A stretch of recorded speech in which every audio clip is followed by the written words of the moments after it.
everyone. Hope everybody had a wonderful weekend, and I hope everybody's having a wonderful day today. So, last week we managed to get this nice big ass hole dug out. Started going ahead and digging out the wall here so that we could start getting a tunnel put in for vehicle bays. Today is going to be about the same. Lots of digging, hopefully. We are going to need to plan out the actual drill guide and start putting together a blueprint for the drive bays. And I have a couple of different ways that I want to go about that. Damn it. Man. My muscle memory's all over the place. So between Space Engineers and Dune, my fingers are constantly getting confused on what buttons they want to hit. Ooh, that's not good. You going up or down? You are currently staying... Oh, you were going down. Okay. Gonna have to fix that. Anyway. So, certain activities in Dune I've been getting in the habit of doing. Double jumps and things like that to initialize the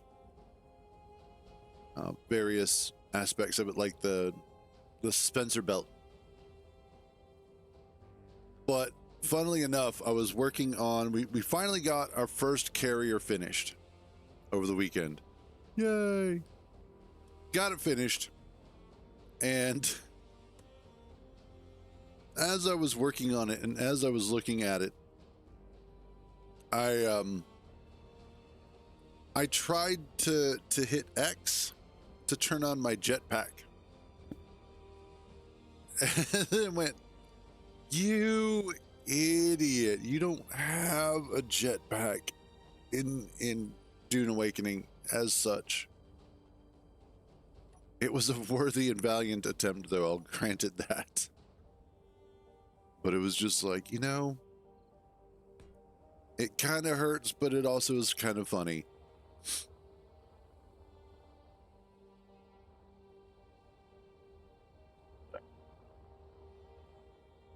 Right there. Okay, yeah, it was right there. There we go.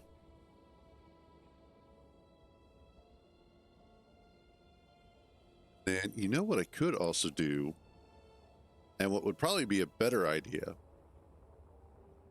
given that there is quite a lot of sun that we get here,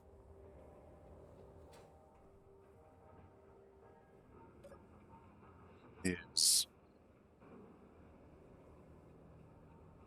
let's see,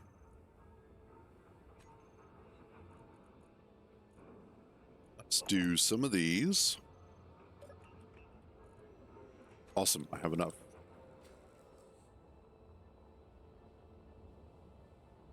Well, let's see about throwing some solar panels up here.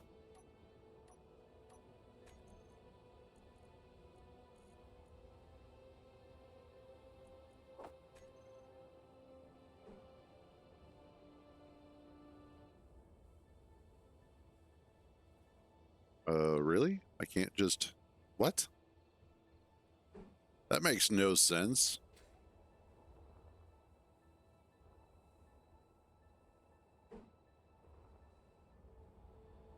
So why again can't I just...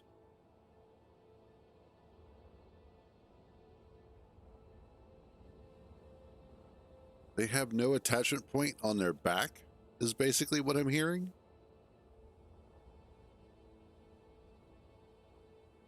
That's just weird.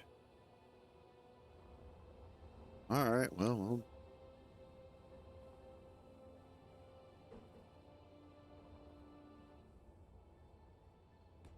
that is just... That is bonkers. Having solar panels that have no attachment point on their back.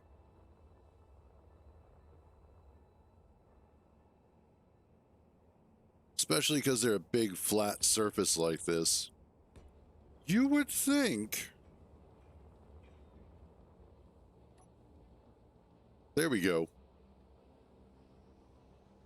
That should bring us a little extra power for now until we can actually get a proper, like, reactor or the, what's the other one that I want to do? Plasma generator. There we go. But anyway, what else am I missing? Because these guys aren't getting finished.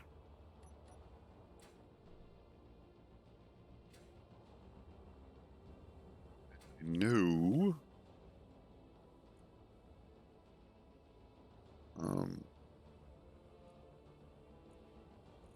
I guess maybe you want more steel plate?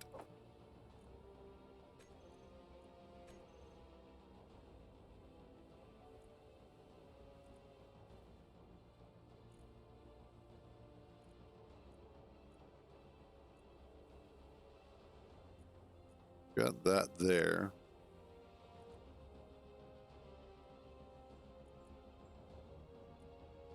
Might actually, okay. I know what I need to do. I'm gonna be a little bit all over the place for just a little bit as I get my mind back into space engineers here. And kind of figure out, because oftentimes what I'll do is as I am working on other things or I'm out mining or collecting ore or anything of the sort, I will also be working through various other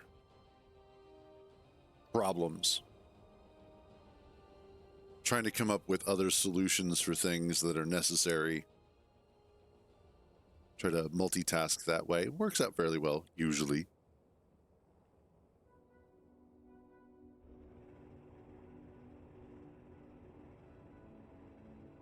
Clean up under this a little bit. There we go.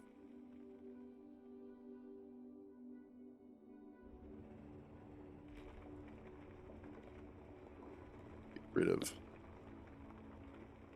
stones and whatnot. But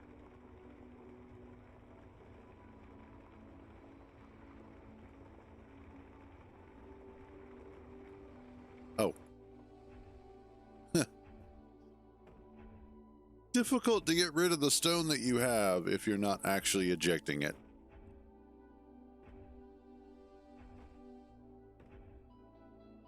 So, as far as the bays themselves go,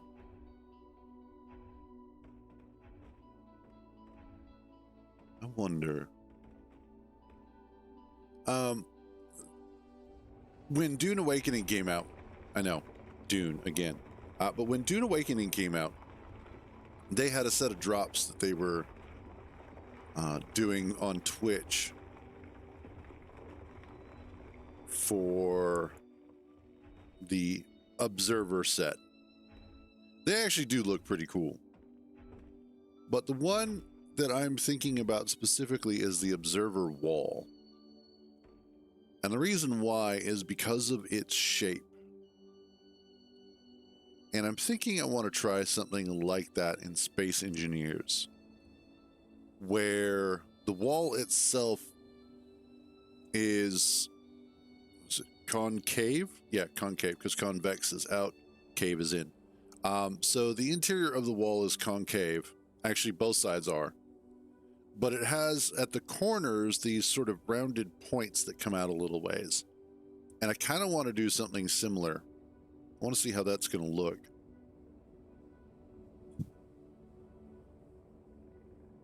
And just trying different build designs, different build ideas.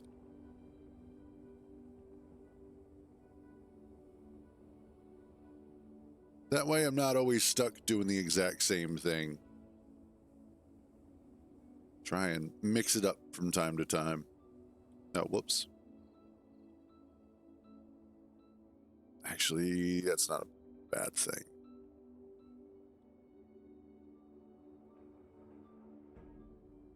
Whoops, missed. Nailed it, first try. But definitely want to... What are you missing? Oh, interior plate, steel plate. All the usual suspects. There we go. I'm wanting to mix things up, wanting to try different build styles, wanting to try and just have a little fun with it, I guess. Now, speaking of, and I went ahead and I posted this this guy's work in Discord because I thought it was amazing. But there was a video that I came across yesterday on YouTube that was a type of suspension that utilizes hinges, rotors. I think it utilizes rotors. It utilizes additional 1x1 suspensions.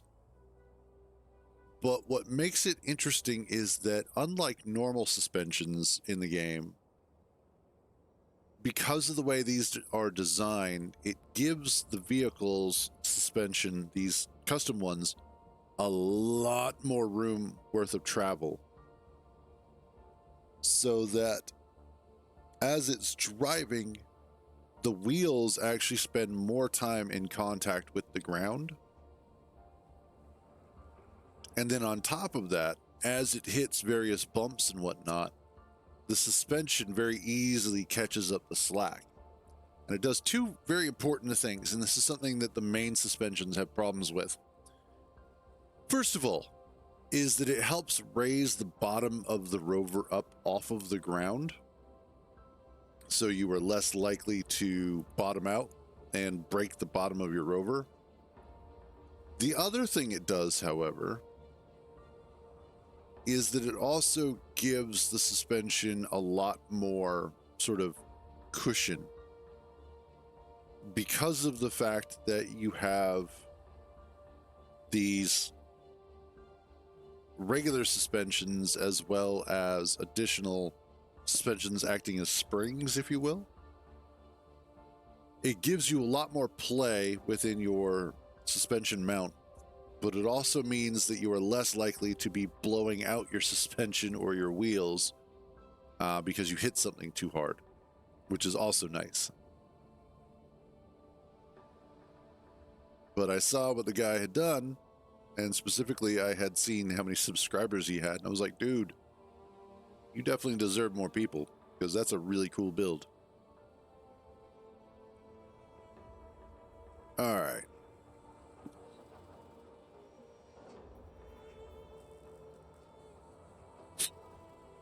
So, what I need to start doing here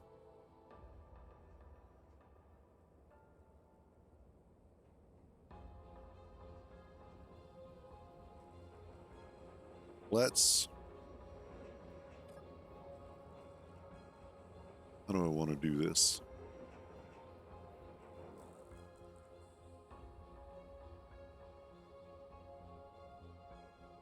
Okay. What I want to do is I want to figure out how wide this is. That's 1, 2, 3, 4, 5. So 15, 17 is how wide the mouth of that is. Also wish we could get rid of these damn bushes.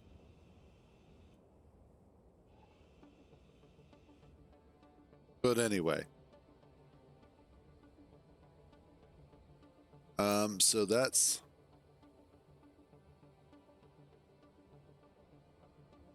Well, let's see.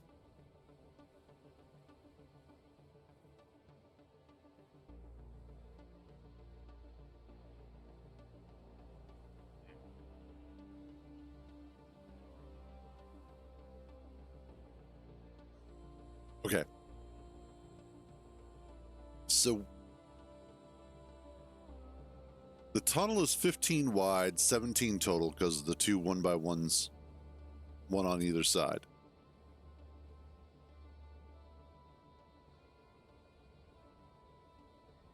So what I need to put together is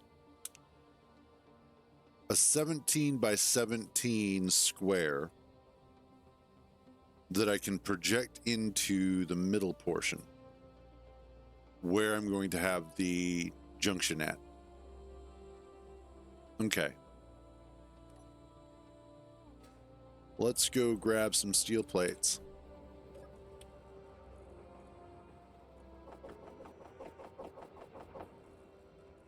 Grab some more interior plates. I have none.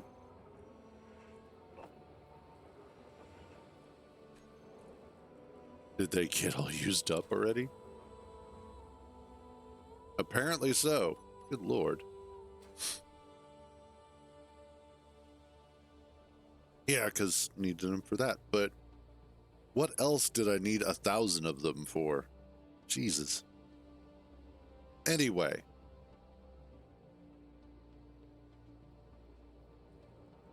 Let us wait for... Actually, we'll wait for this to get welded up.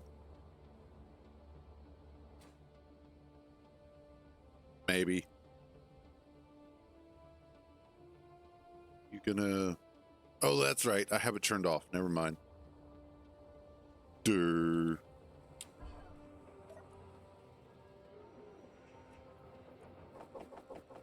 There we go. All right, let's get back to work.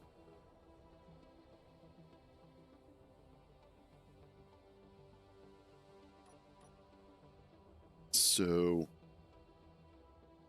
come out here a little bit. Give myself a little bit of height. Yep, that ought to work. That won't.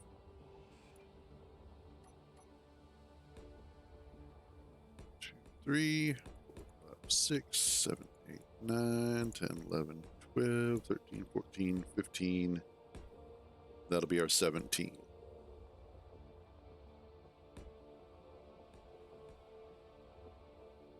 It's 3. Well, now what I can do is we'll just use these. 3, 4, 5. 2, 3, 4, 5. And there we go.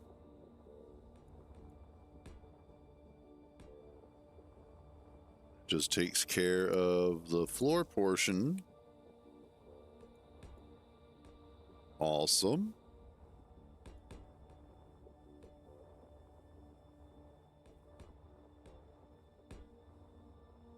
Okay. Let's do our outline here. No, I'm not going to weld this up. This is all just for the sake of setting up the drill guide. And then also what will be the printed portion.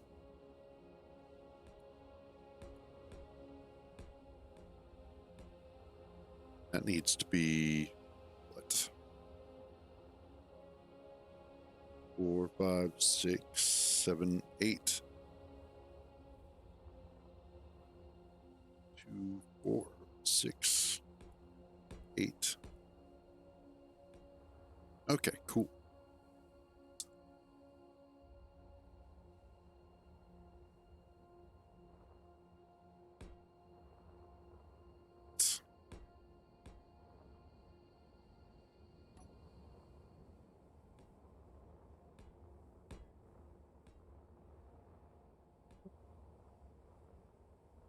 Two, 3, 4, 5.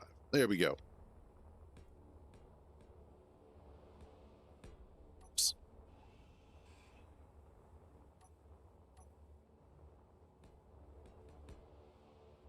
There we are. Yay.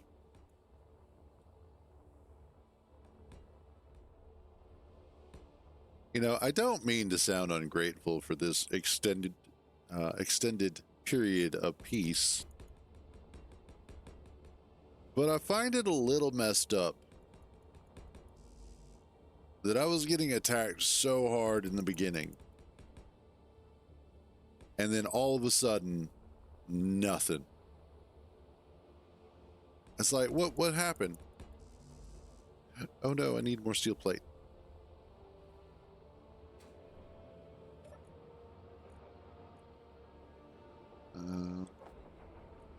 Yeah, let's grab some of that. Let's make some more of you.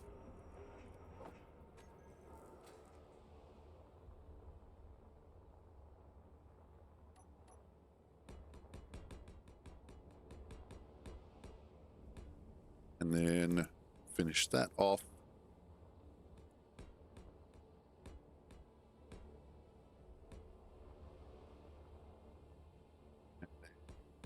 What I will do is once I get these beams in place,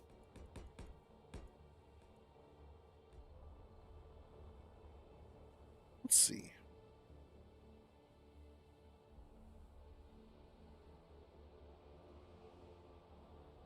All right, what I could go ahead and do here is set this up as the weld guide first. Basically blueprint in everything that I want for the weld itself to make sure that it's going to be prepped and ready. And then from there,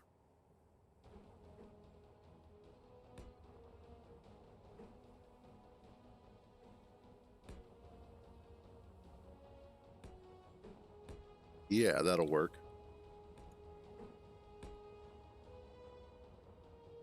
Then I'll be able to take these pieces out.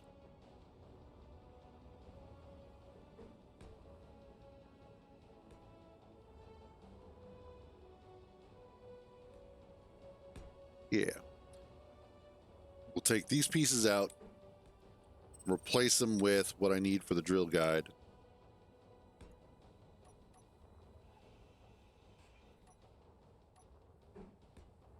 Yeah, perfect.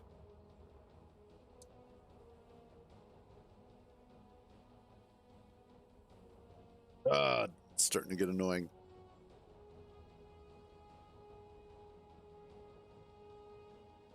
Okay. And then orientation wise, I think what I'll do is make this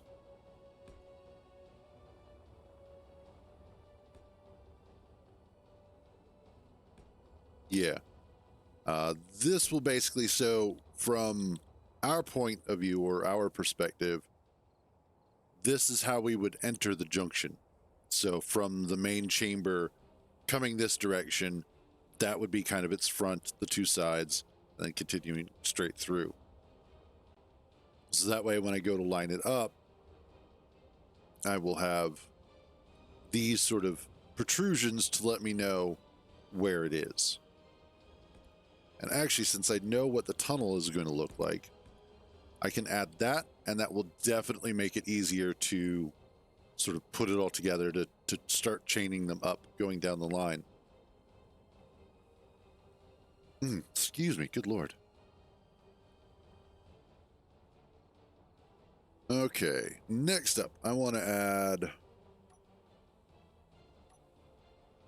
some lighting. What I could also look at doing is putting in the... I want to put in...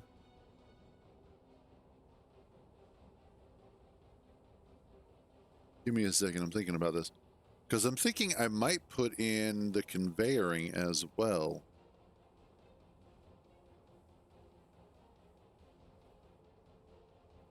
That would be... Well, I don't know where I would put the conveying is the problem.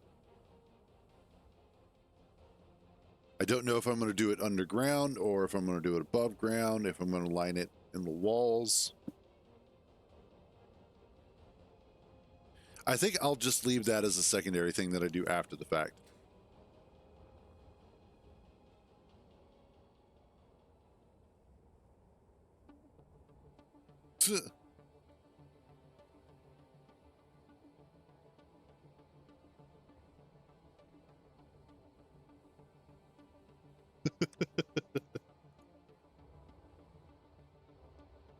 Okay. So next up, I want to add in lights.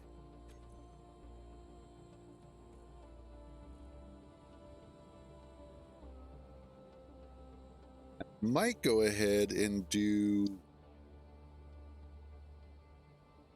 light panels up top.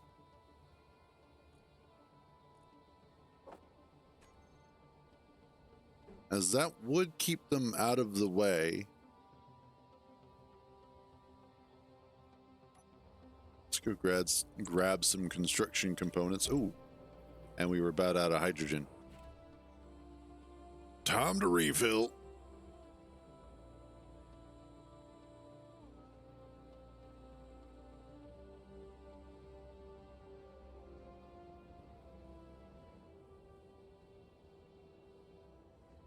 I could really go for some Reese's right now. Oh, by the way, I thought I'd mention this. Last week, Rathmeyer had mentioned or commented on a application / thing that streamers can do called Throne. Basically, it's like a wish list of stuff. I went ahead and I put a couple items on there. Got it set up. It's on my About page. Good Lord, that's loud. Thank you for the follow there, Alucard.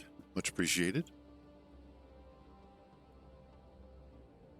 But what I've got on there right now is the Stream Deck and a new a microphone with boom mic or with stand, essentially. They're wildly expensive. I don't expect anybody to like get those for me, but I thought I would put it out there. And more specifically, I wanted to also mention the fact that I do have those things up there, and anything that I add to that wish list is specifically under the impression that it will help the stream. That's generally speaking what I try and do whenever I'm asking for stuff, is looking to make the stream better, because that's what's most important to me about this, is making sure you guys have a better experience. So if you notice it and you see it up there, that's why. Those are also, it kind of works as a way to be like, hey, by the way, this is what you're trying to save up for, Cruz. So keeps my mind on the prize. So it's a twofold sort of thing. That being said, did I grab? I did not. That's right, because I was like, oh, look, hydrogen is about out.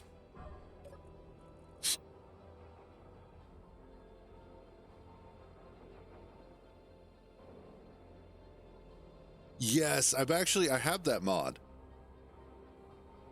And this is, it is one of those games that is truly amazing because of all of the different ways that you can build stuff and all of the different things that you can build.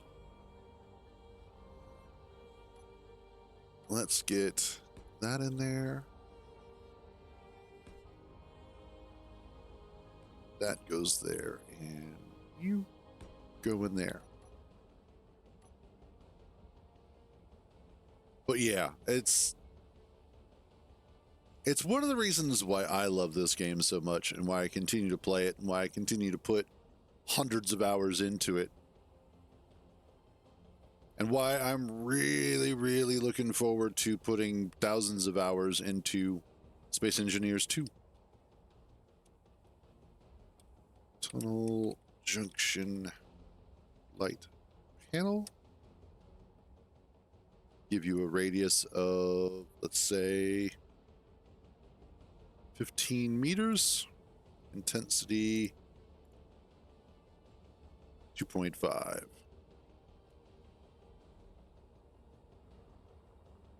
Copy this over here.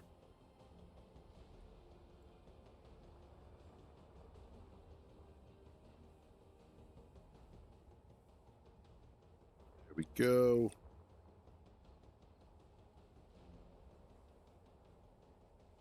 Awesome.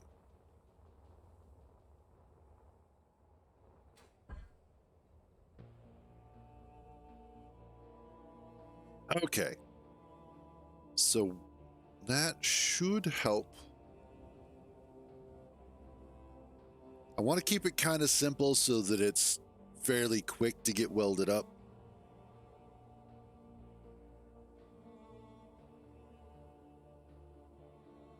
Not going to need a whole lot. But I also just want to make sure that I have everything here that I want.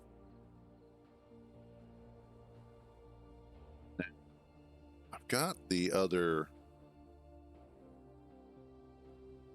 Too far.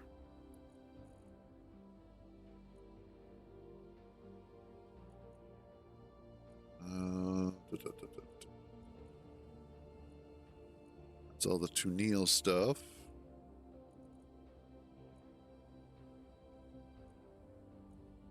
What else? Where did I put that? Is that under provided for?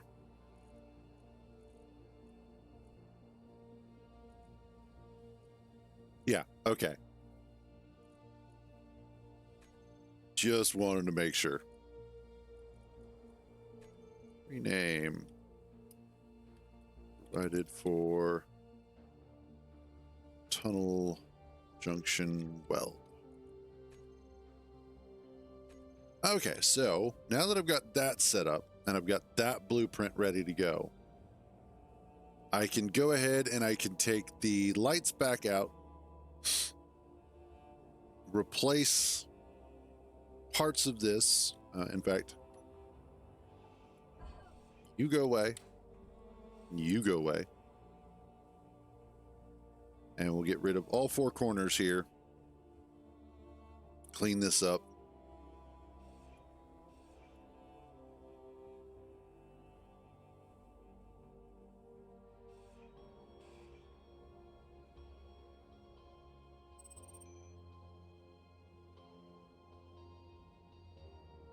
I wish I was a smoker because at least then it would explain this cough.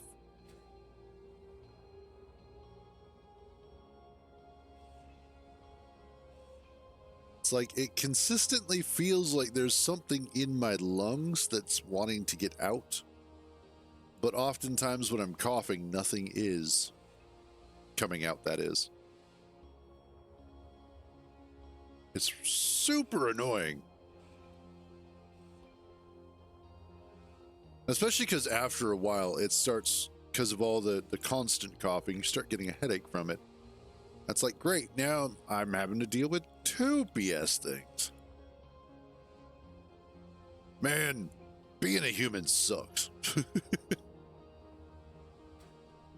All right, let's go refill our hydrogen real quick because we're going to be flying for a little bit longer here.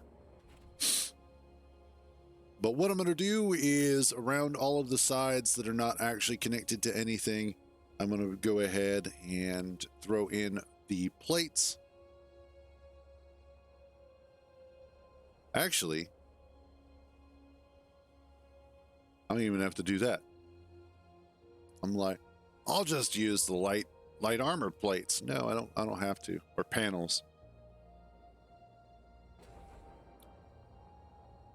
I legitimately can. Ooh, well, yeah, I can. I was like, that might not work, but no, this will be fine.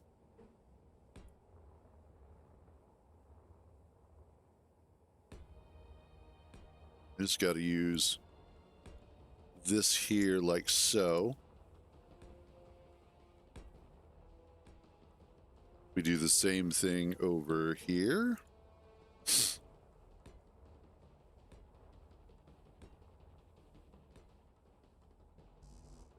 Oh, whoops. No.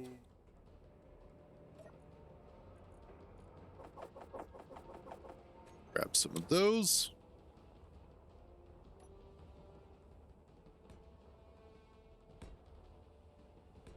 And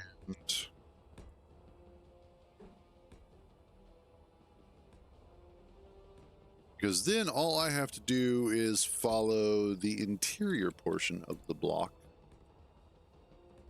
while I'm drilling.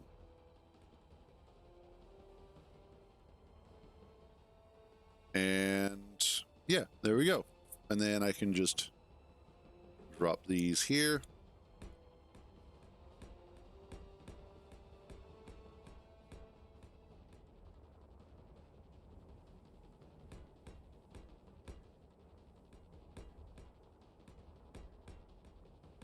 Yeah, excellent. Because I already know where my entrance for this is. It'll make it fairly easy. Well, so because I already know where the entrance of this is going to be, all I need to be able to do is drill out the other 3 walls, floor and ceiling, and then we're good.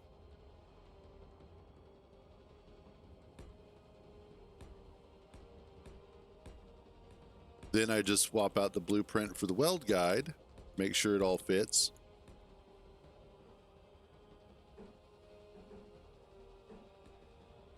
And then bada bing, bada boom, we're all set.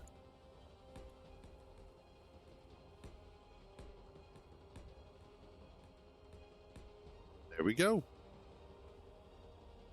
And that is our drill guide. So we'll grab this one.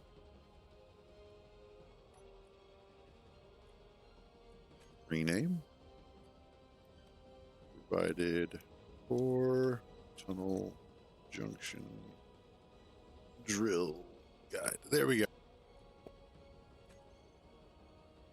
Awesome. And then if I want to get rid of it, all I need to do, mass paint the whole thing red, turn on camps, they'll go ahead and grind it all down.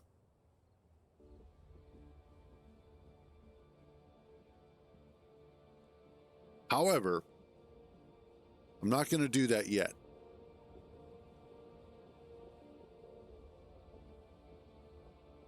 The reason being is that I will want to potentially design the vehicle bays for this as well. Then again,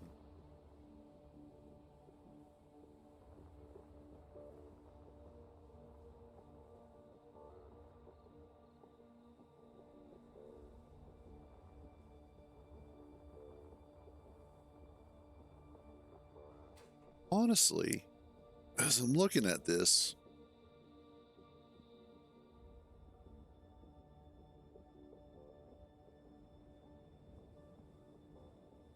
could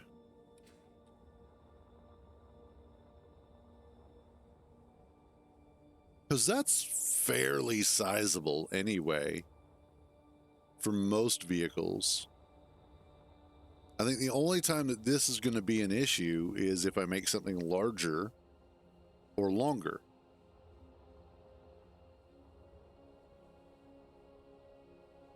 So what I could do here is let's these, give ourselves a little extra space here.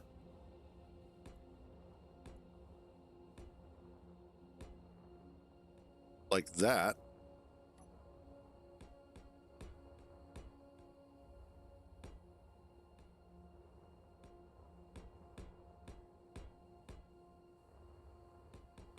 And we'll just go ahead. I mean, we're right here. We're already working on it. Oh, thank God. I was worried that was going to like catastrophically blow everything up.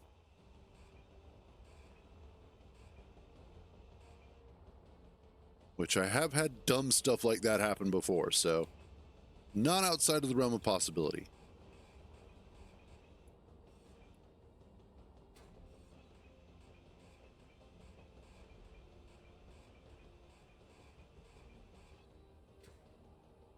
Okay. Clear this out. Oh, wait. I did this wrong. I just realized.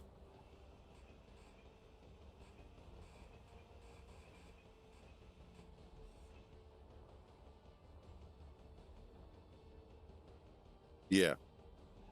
Because this needs to go away.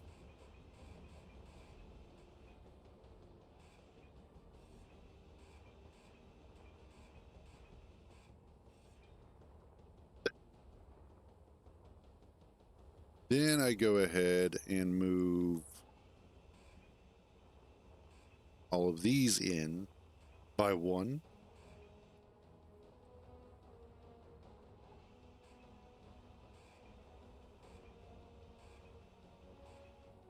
There we go.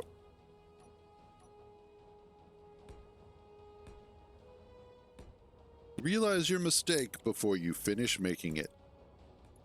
Hallelujah. Praise Clang.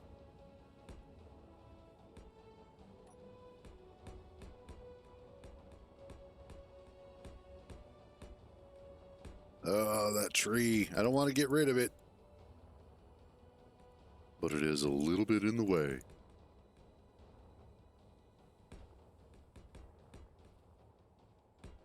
There we go.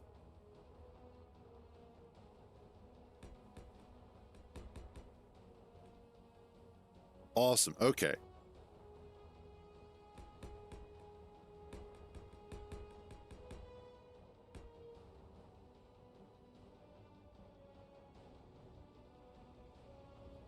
Now we can go ahead. Let's get this out of the way.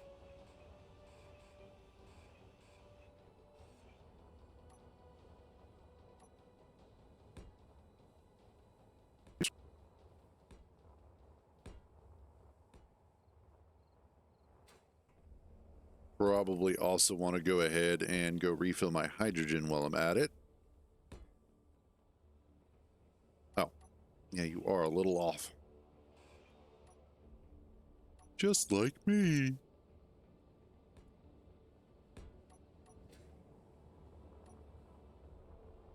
Okay, come here, hydrogen.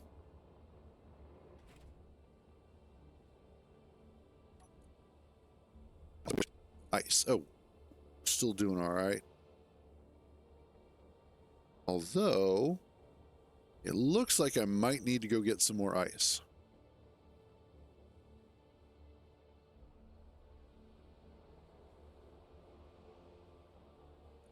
Why aren't you empty?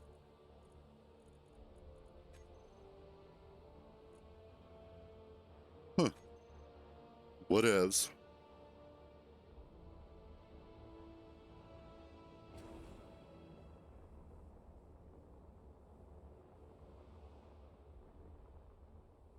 There goes. I need to get this one cleaned up. There we go. Okay. Let's pop you guys in.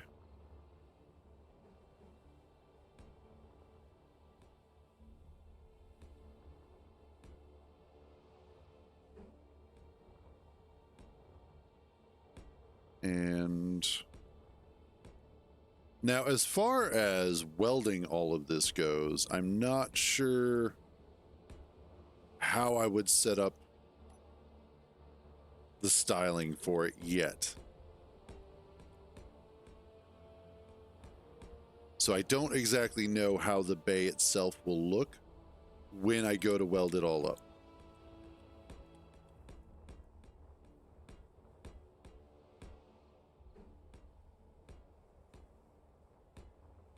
But, oops.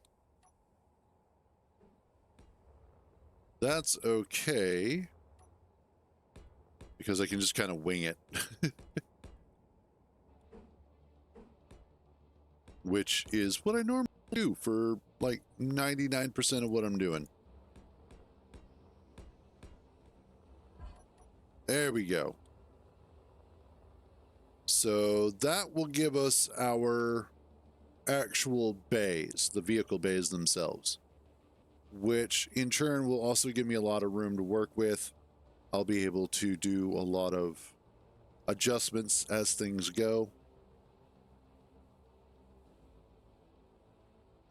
So we'll set this up as the drill guide for the vehicle bays.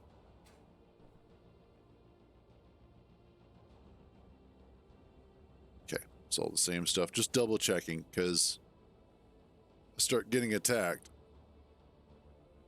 I got to start turning some stuff back on. Okay, and you are provided for tunnel, vehicle bay, drill guide. Okay. And there we go.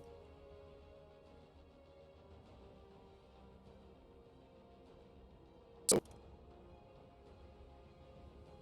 that should do it. I'll leave this here specifically so that way I can come back out and we can kind of start planning, hopefully, what the actual weld guide is going to look like for this. Maybe.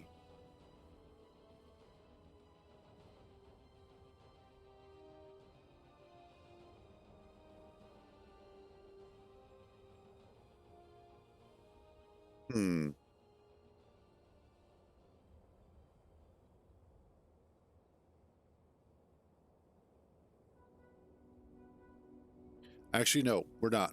I'm going to go ahead. I'm going to knock, because I'm going to have a bunch of welding to do anyway.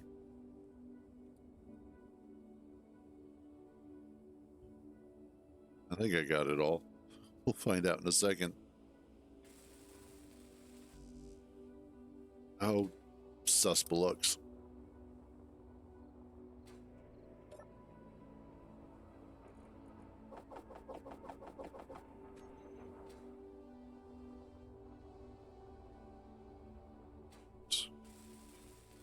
Okay, good. Yep, got it all. Now, the reason why the color is important is because that is the color that camp uses to grind things down. As soon as I turn that on, camp is going to start going to work. Yep, there it goes. It's going to start grinding all of this down as it just floats there.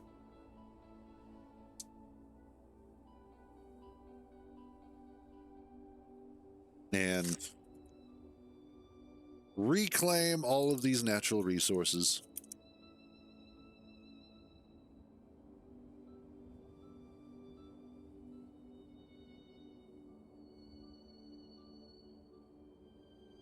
Yeah, we'll just let it do its thing.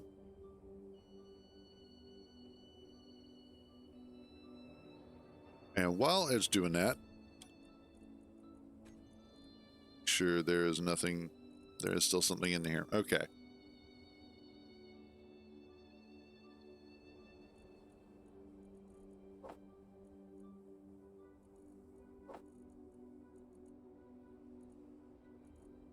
Should be good. Otherwise, yes, awesome. Okay.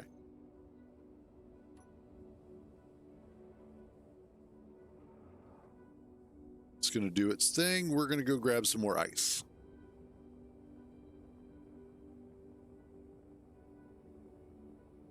Get that sweet, sweet cold water.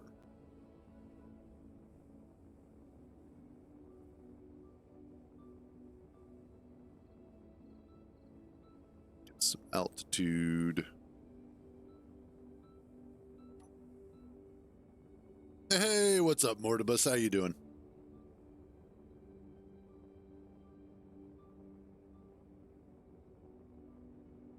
Hello, frozen water.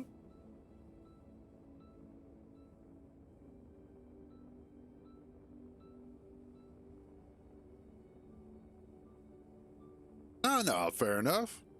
Work's more important anyway. And honestly, you really didn't miss much. I mean, all I was doing was putting together build guides. Not, how do you explain that without it not guides that get uploaded, but guides just for the sake of, I need blueprints. There we go. What are you? Oh, you're a logistics drone. Oh, that's cool. I gotta look at you. What are you doing, little guy? You're like a little Amazon delivery driver. That's kind of cool. Also, what's over here? Silicon, nickel and magnesium. Okay.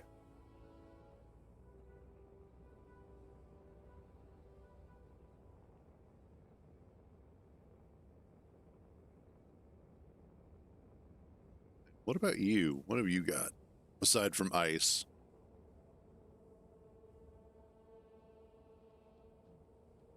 Iron. Just iron? Nope. Nickel, cobalt. Okay.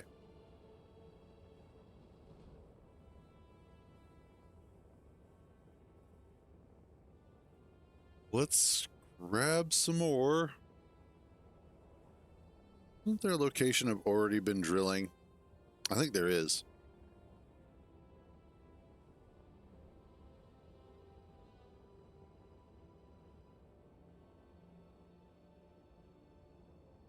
Here we go.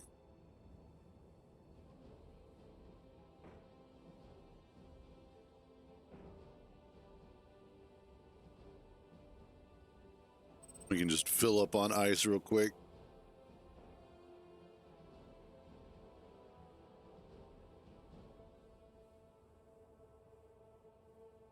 There we go. You know, it doesn't necessarily carry a huge amount.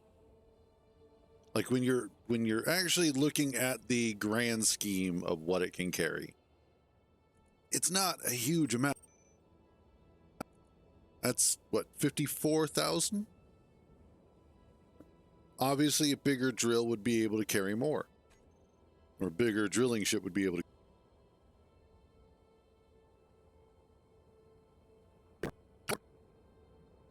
It's the ease with which you can carry that much and the speed of bringing it back that really do help.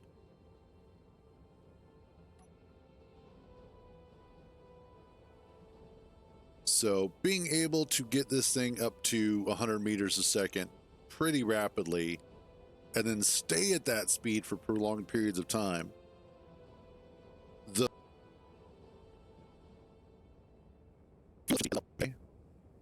frame rate, where are you going? Okay, it's back.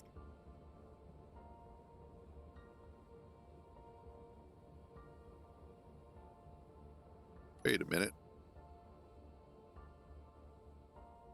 Oh, I see. That's just like a regular canyon hole. Okay. I was like, that looked like, just at a quick glance, it looked like it was drilled there, but it's not. At least I don't think it is.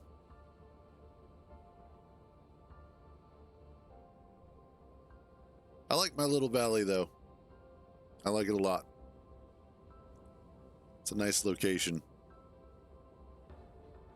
Which, you know, despite the fact that this is, what, a 12-year-old game? 10, 12-year-old game now?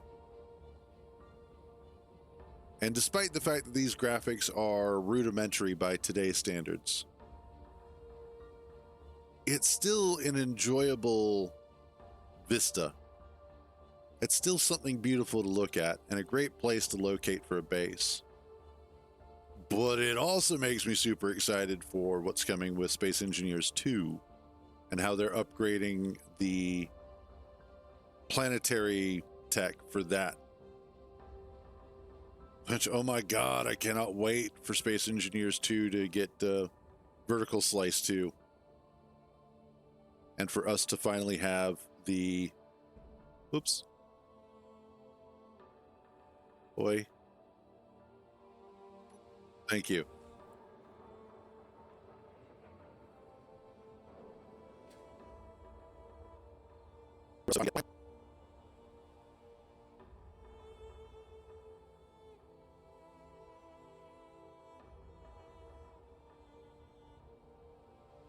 Are you outside of the range?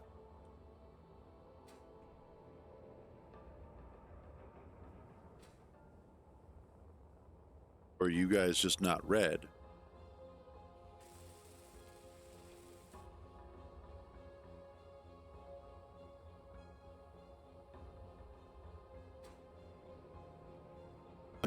What the hell?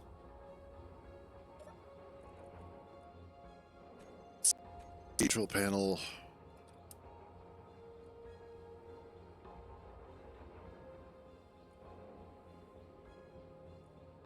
Let's bump you up to 75.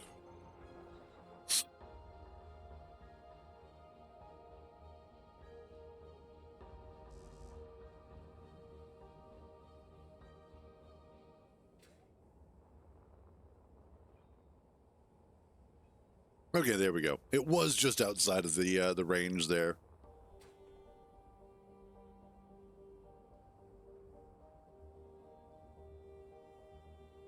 Are you getting odd sound glitches like when I'm talking or just from the game?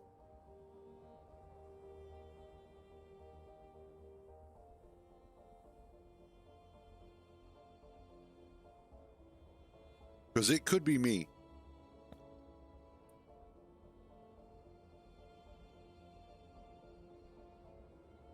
Okay, that might be me. Because I'm noticing that periodically my frame rate is dropping drastically.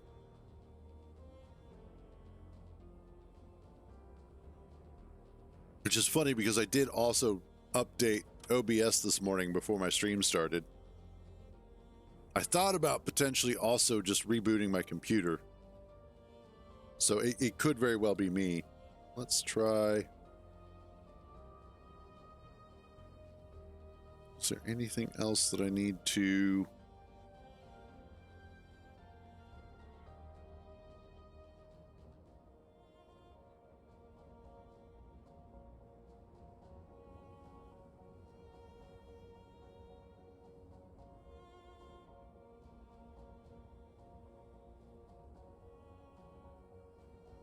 Okay.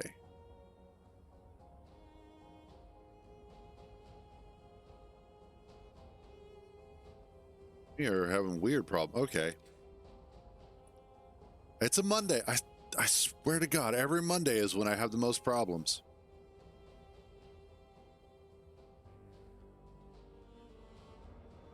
I don't know what it is. If necessary, I will go ahead and just do a full reboot and pick up the stream afterwards. We'll see how it goes.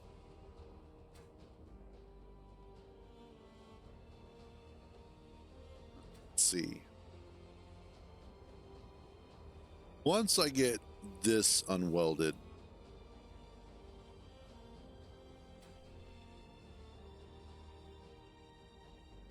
actually, let me just drop off what I've got.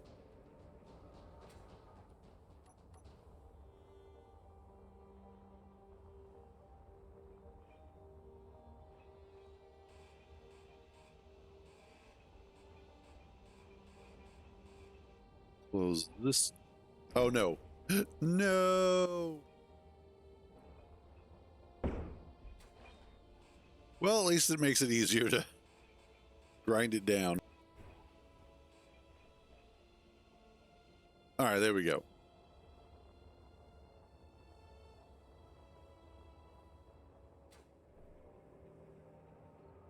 Drop that all off. What I can also do,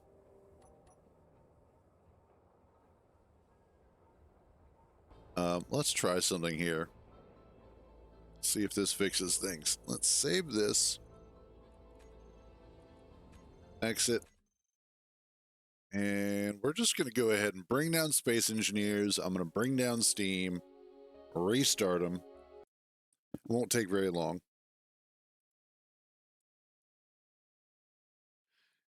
Waiting for Space Engineers to shut down. We're going to go ahead and we're going to get it restarted.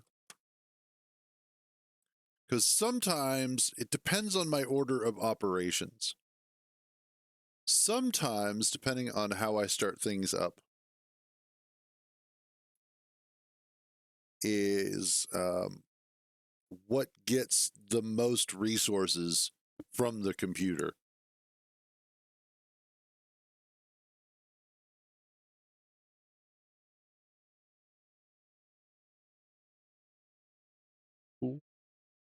That explains why I'm seeing people playing RimWorld. There's new DLC that came out. Okay. Final Fantasy franchise.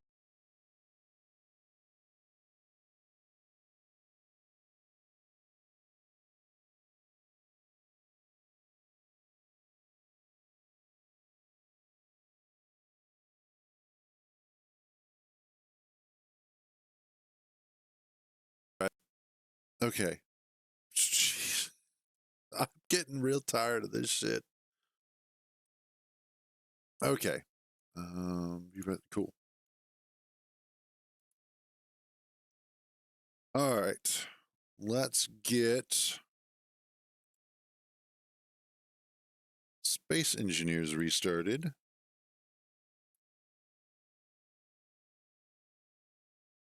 I'm getting tired of Razer, period. And it's funny too, because with all this complaining about the Razer headset that I've had and the software and the hardware and whatnot, I just so happened to catch a YouTube short from Asmund Gold where he was talking shit about Razer's headsets.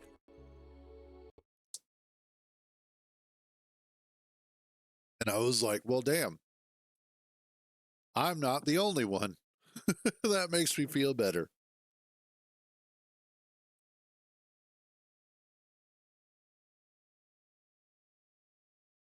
Because honestly, I can't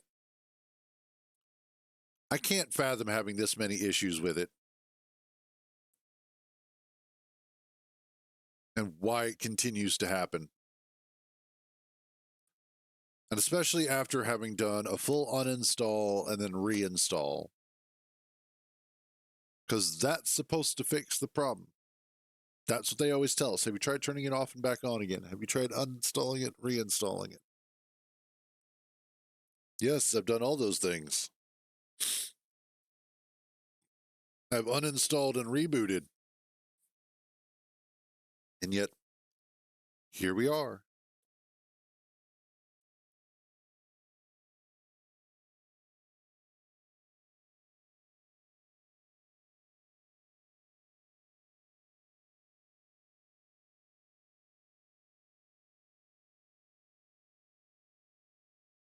Um,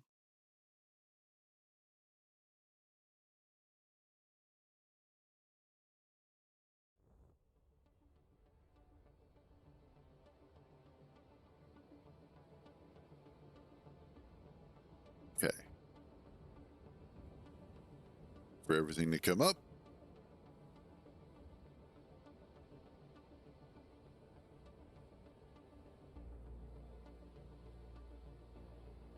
Kind of get everything loaded. All right. We should be back up and running.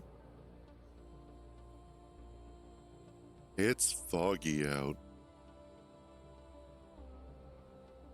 Tell you what, I can't wait to see what the weather is going to be like in Space Engineers 2 as well. That ought to be a lot of fun. Okay, camps should be off now. We should be running better. Those are off. Good.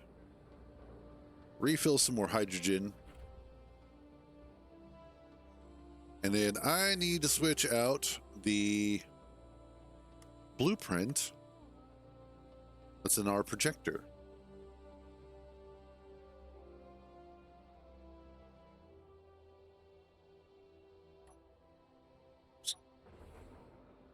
Okay. Oops. Also need to turn our projector back on while I'm at it. Projector on. See, you need provided for side tunnel, junction drill guide. Awesome. Okay.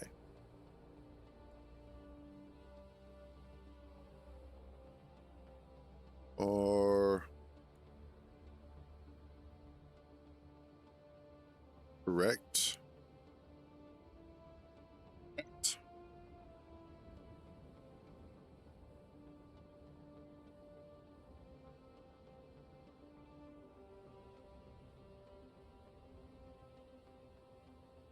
Should be correct.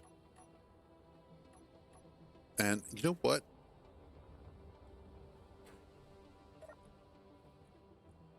Do I have any gold or silver? Do I have enough to make you? I do. So we're going to make ourselves the best tools that we can and go from there. I don't know where I got that amount of platinum from, unless it was from the NPCs that I destroyed earlier. But I'll take it. And we'll use that to kick some more ass.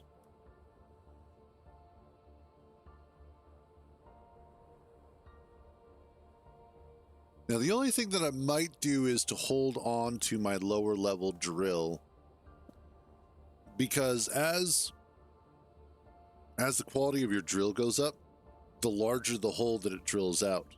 And so I think in this particular case, I'm going to hold on to my lower level drill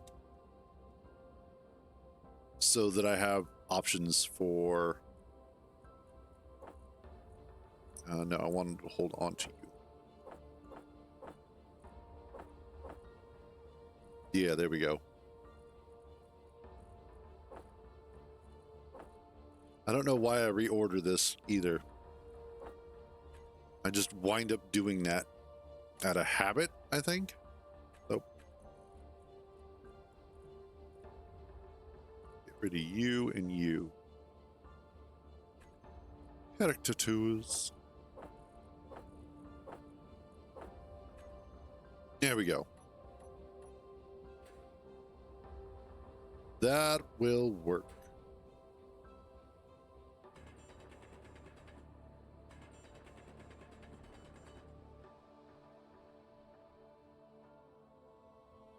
Yeah, okay.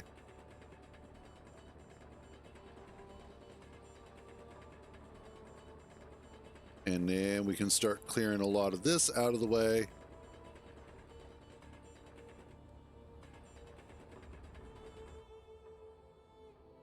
Perfect. So let's go grab puncture over here. Bring it over. And then I can use it not only as a pair of headlights, but then eventually we'll need it to drill out the larger section. And then on top of that, I can use it for quick recharging my hydrogen, because that's going to be a thing as well.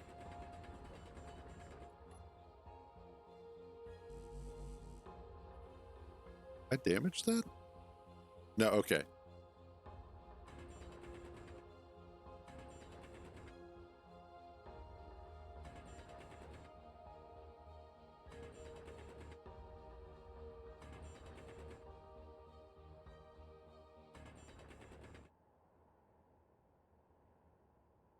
keep double checking those red signals because sometimes you get complacent and then all of a sudden all hell breaks loose and you're like, but you were fine earlier.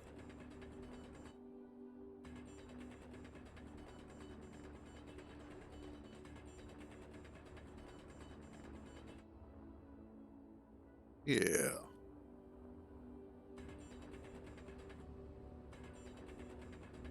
Oh, that reminds me. So last week on Friday, it was, Dots had come around, longtime follower of the stream. I've actually worked on some stuff for them previously. But Dots had come around and was asking me to help out with the Real Gas Giants mod. Help them learn how to set it up and everything. And so I decided to take a look at it because I've not personally used it. I have it downloaded, but I've never bothered to use it because I just hadn't. Plain and simple. So I was taking a look at it and I went to the actual Real Gas Giants page and was looking at the documentation for it and realized this isn't a normal planet mod. Now, the way that most planets work is that you simply go to a point in space with spectator cam, use the admin panel. You can just sort of see it here. Give me a second. Move my dumb face out of the way for a second. But this panel off to the right here is your admin screen. And one of the options is for, where is it? There is a tool here for doing this. I don't remember which one it is. But anyway, you use your admin tools to paste planets in. And so essentially what you do is you paste that's not what I wanted. You paste the planet that you want into space somewhere. And then from there, you're good to go. That's it. It's plug and play 9 times out of 10. With the Real Gas Giants, however, that's just step 1. You then have to save the file, save your game, then exit out, go to the save itself to find the planet that you just dropped. Then edit the planet's options in the configuration file. Now, after going through and reading all of that, I'm like, that's not something that I can just show how to do because that takes a lot more effort. That is a lot of work. Like, that would be a dedicated stream in and of itself, or a dedicated video per se. So that's one of those that, because the other thing is the options that you have to set are going to be based solely off of what you want out of your planet, out of your gas giant.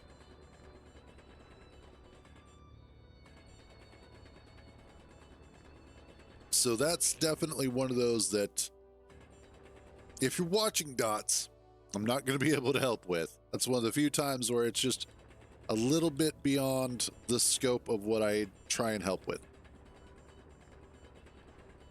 However, I will say that if you just read the documentation on the workshop page, it is very clear as to what you need to do in order to actually get the planet into your save. So, good luck.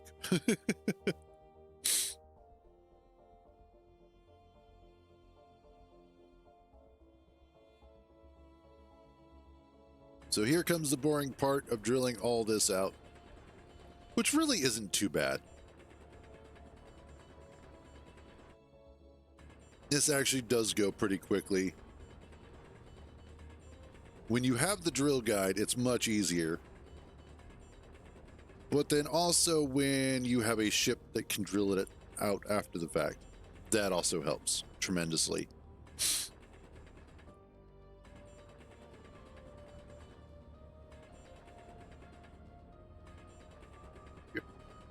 Start getting this side.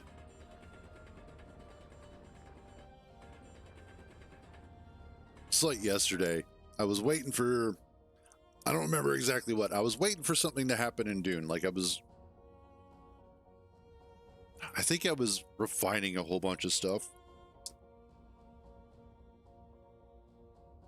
And as I was refining it, it was taking forever. So I went ahead and was like, you know what? Since it's going to take so long, I'm just going to go do something else. Instead of sitting there watching and waiting. I come back and it was all finished. And I was like, see, it really does work.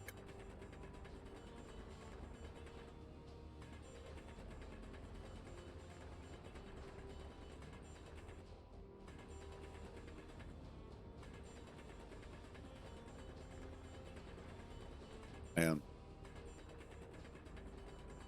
Just drilling a hole. That's my life, really. Just drilling holes.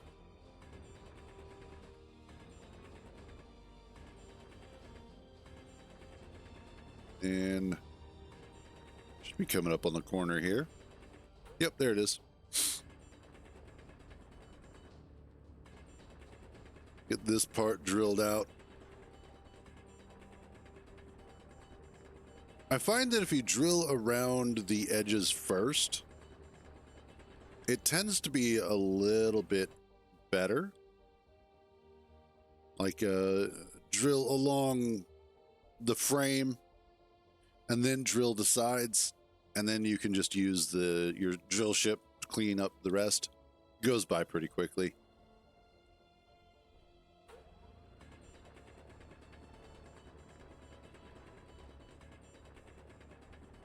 She goes really quick after that. While we are doing this, I will go into ramble mode. One of the things that Kentar and I have done is that we got our first carrier done in Dune. And so we were playing around with it, having some fun, and took it out to the deep desert. And first of all, the thing is massive. I don't think you really appreciate just how big something is until you're actually utilizing it. And then you're like, well, damn, that is a lot bigger than I thought. But we were doing our first test run, and we don't have a spice crawler yet. So instead, what we were doing was we were using the carrier to ferry out a buggy to go mining like titanium and stravidium. And as we were approaching the location, I had this brilliant idea to try something. So the way that it works with the carrier is that you have a button that you press C, press and hold C, and it'll put a little target on the ground. And you use that to then sort of aim yourself at whatever vehicle you're trying to pick up. Well, then when you go to drop the vehicle, you press C and it will go into a controlled hover mode that then allows you to drop the vehicle. Really, really useful, really, really cool, really well done. But it also has a quick release where it just lets go. So as we're coming up to the location, I went ahead and just let go. It flung the buggy forward quite a ways. It was actually a lot of fun. Like it's fun using game mechanics in silly, unintended ways. Because it allows you to get away with dumb shit like that.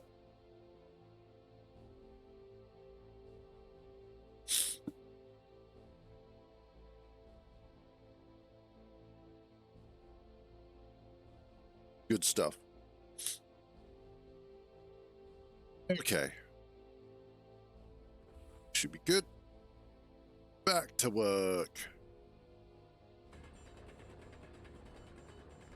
I'll probably jump onto Dune a little bit later. Of course, I'll have to sit there and play hanky panky with my, or hokey pokey, not hanky panky. Although it gets fucked either way. But mess around with my audio stuff to get it to work.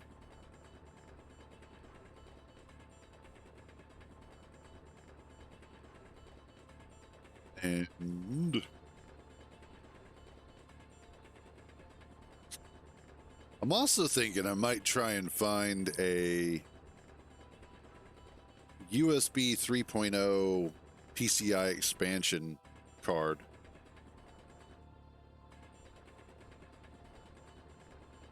Possibly even one that might have like a couple extra PCI, USB 3s, and then also USB-C that I can throw into my computer. Because that's one of the other problems, is that I don't have, like, the motherboard itself doesn't have a USB-C connector, which is kind of annoying, but to be expected.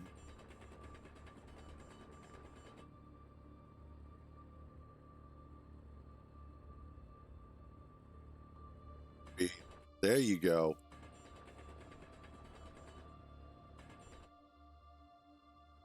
Excellent.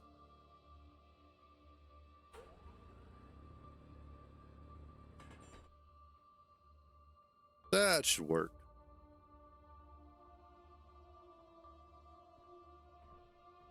And the fun part is going to be clearing out the sides. Good God. Hold on a second.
Okay, we'll see if some different drugs help.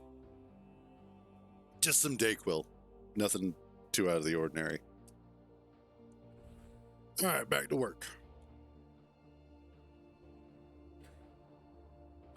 Now, one of the other things that Kentar and I were looking at for Dune is that our first deep desert base was actually in a really good position. I lucked out on where I put it. I didn't realize just how well located it was. But one of the things that we were talking about, and specifically as we were doing more and more sorties out into the desert, specifically for things like titanium and stravidium, is that we were then, of course, taking a really long time to bring that stuff back to our Haga Basin base, which is fine initially. But when you have a lot of that you're trying to bring back, you start running into the issue of just overall time consumed versus productivity. So what we are considering is a change to our logistics chain. The first thing is that we're going to do 2 bases out in the deep desert. The reason for this is so that we can do sorties out into the desert to collect a bunch of resources, just a whole bunch, from a central sort of staging location.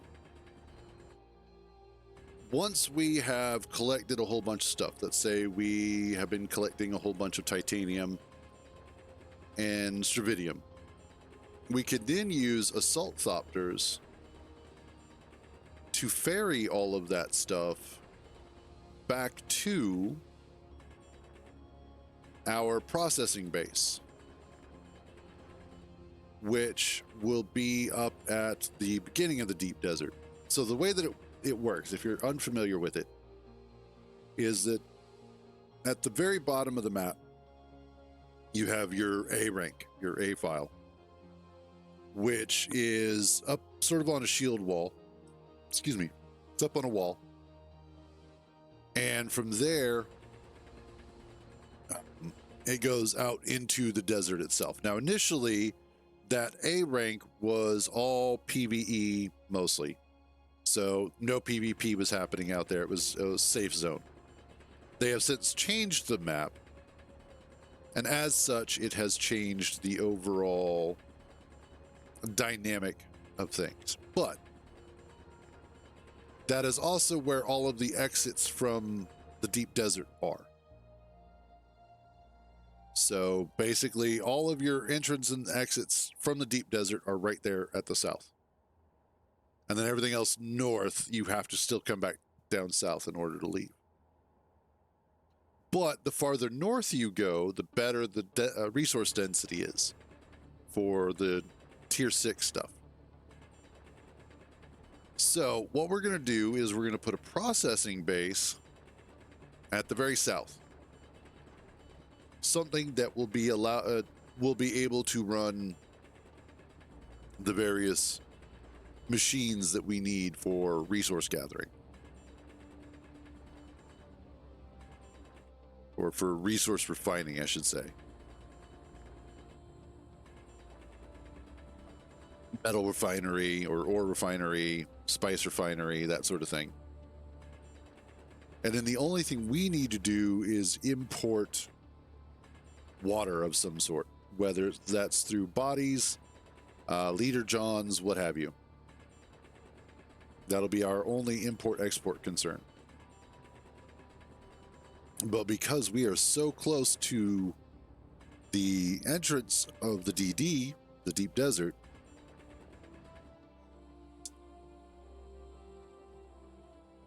then it makes it a lot easier and a lot quicker to get stuff in and out. And then our staging base just has to have a lot of cargo containers, and that's it. And in fact, because of the 2-base approach, we can also utilize the carrier and a buggy to be able to carry a lot of stuff in and out.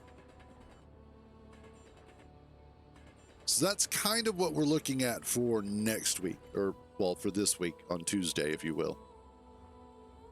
So refill and recharge. So that's our plans, which should be much easier to work with.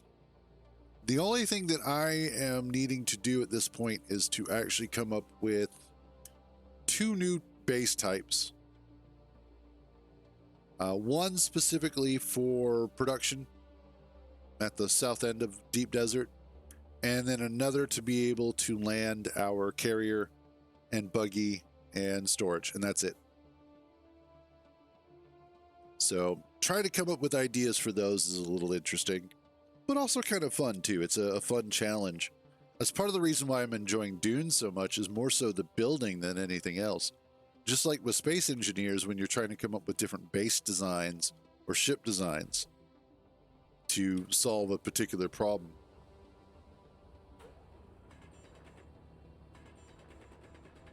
I think that's one of the reasons why I enjoy Dune so much, is that it does, to a certain degree, offer some of the same design challenges that Space Engineers does.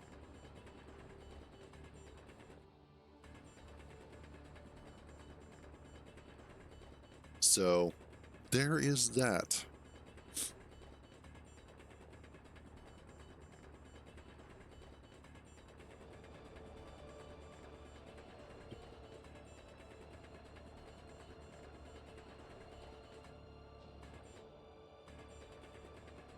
So how much farther I've got? Shouldn't be too bad though. We're getting through this pretty quick. With the upgraded drill, it definitely helps.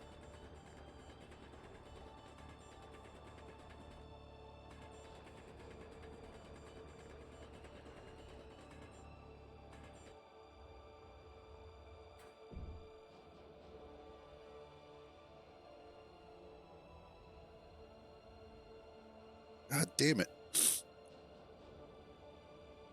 About to pull my own damn lungs out. They're starting to irritate me.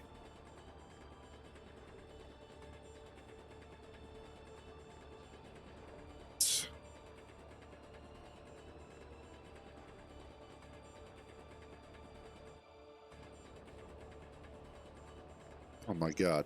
Really? Like I can feel it constantly. And it's a weird feeling too. Because partly it's the lungs themselves that seem to be having problems. It's also my esophagus. It's weird. I probably have like bronchitis or something like that, you know. One of those things that is a pain in the ass to deal with. It lingers, that sort of thing. The human condition, am I right?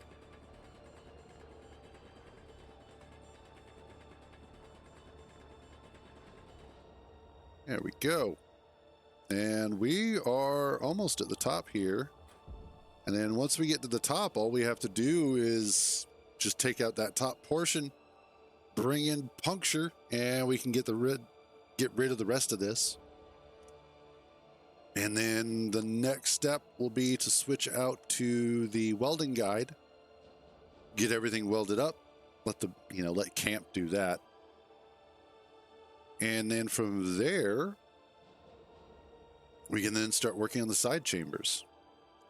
And what I'll do first is I'll do the left one here, that direction, and get that one done. I'll put the projection there, and then I'll go outside to make sure that we're not coming out of the hill at all, to make sure that it is going to remain interior. And then once I'm comfortable with that, it'll be a pretty straightforward process of just, again, drilling it all out and see about getting it welded up to a certain degree. I'll probably do the floor and the support frame, and then we'll kind of figure out the rest as we go.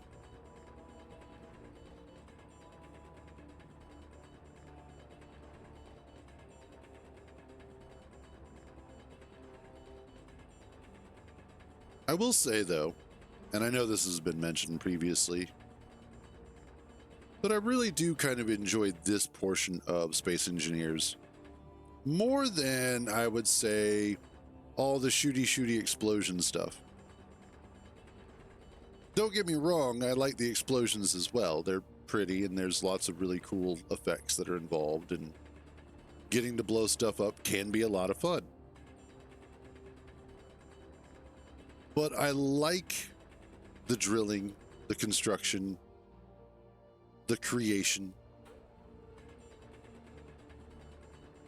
I like being able to come up with build strategies, designs, things like that.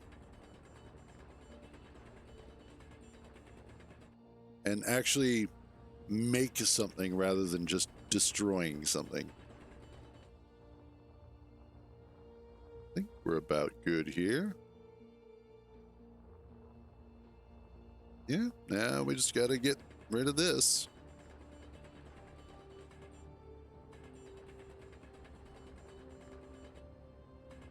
I don't necessarily need a jetpack for all of it, just enough to get this started so that I can land.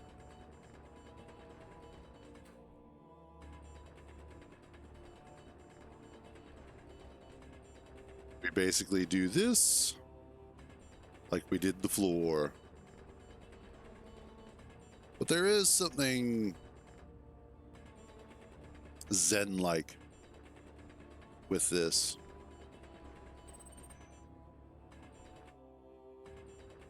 As you start kind of getting into a pattern of drilling and whatnot, and cleaning out the stone, getting the walls set up.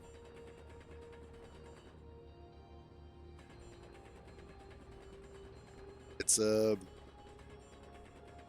know, hell, you throw on some TikTok or YouTube or whatever in the background, a podcast, an audiobook, some of your favorite music, and then just sit here and drill out a chunk of rock for a while. And it can be incredibly therapeutic. It's like sometimes I watch my mom while she's working on a quilt or a cross stitch or something like that. And from the outside, you look at it and you're like, that looks boring as shit. I don't know how anybody could do that. But then you stop and you look at some of your own hobbies. And I imagine that there are quite a few people who would look at this and go, that looks like the most boring thing in the world. I don't know how anybody could do that. It's like, it's not difficult. It is enjoyable. Now, when you've done it 1,000 times, 100,000 times, or nice. By the way, hey M14, how you doing, buddy?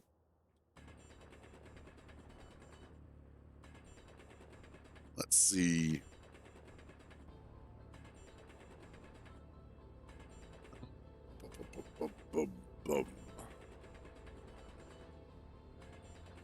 Give me all, well, don't give me all this stone. I don't want it.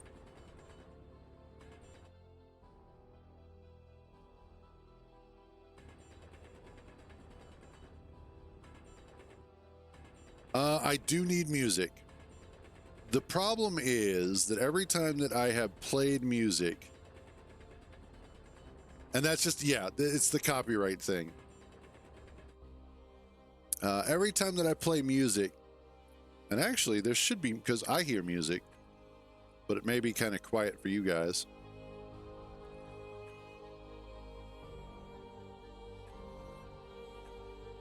Can you hear that now?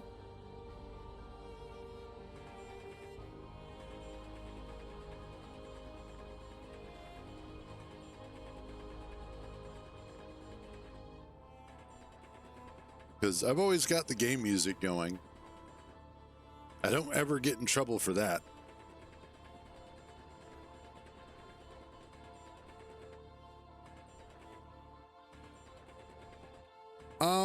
No.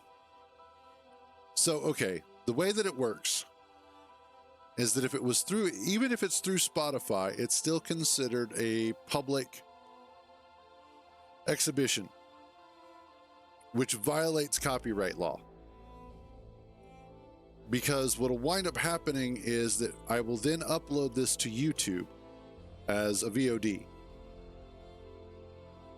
Once I do that, it's recorded, and basically I am then playing music that's copyrighted. Now, one of two things can happen. Either the video gets copyright claimed, so if that video were to actually make any money, which none of mine do right now, but if they were to make any money, that money goes to the copyright holder, not to me. Or it can get a copyright strike. which basically eliminates my ability to do anything for a short period of time. And if I get 3 of those, I'm fucked.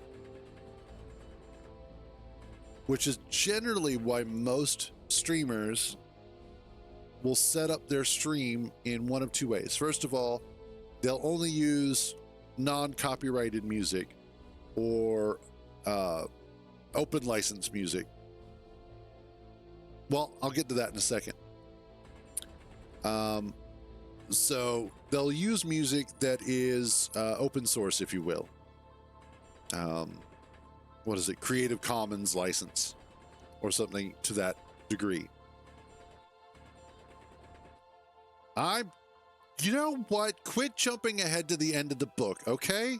I'm getting to that. Jesus, you guys are just no patience. But yes, you can also go ahead and set up your stream in OBS so that you have a secondary channel that the VOD doesn't record. That secondary audio channel is what the music will go to.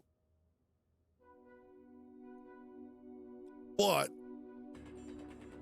I don't actually have an active Spotify subscription right now. So that's the other thing is, don't worry about it, buddy. Don't worry. You're fine.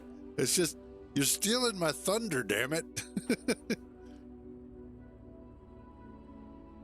Oh, come on. Get that little bit right there. Just right there you go.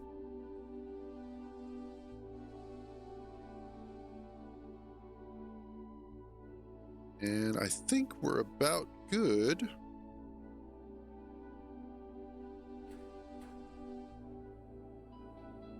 Okay.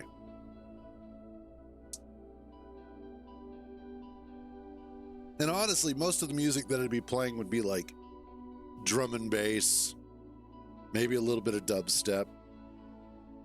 Might do like a metal day or two, because I also do really enjoy a lot of metal. Some of the old shit like Marilyn Manson, Metallica, that sort of stuff. Obviously Prodigy.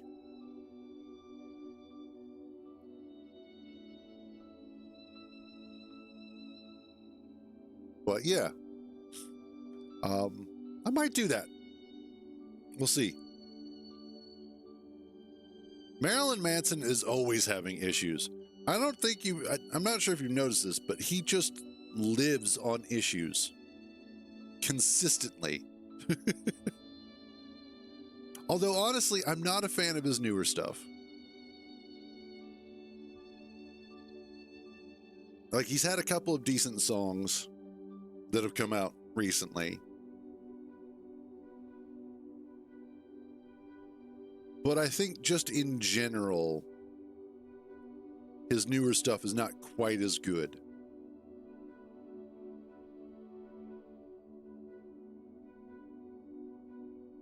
Oh, yeah, there's that. That seems to be a problem for a lot of people.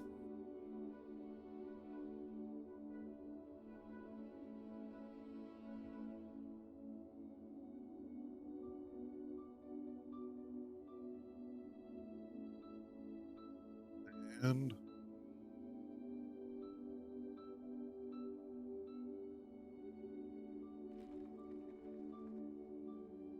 although, I was thinking about this, and I'm not condoning the activity at all. But as with many other things that I have discussed over the years, over the months,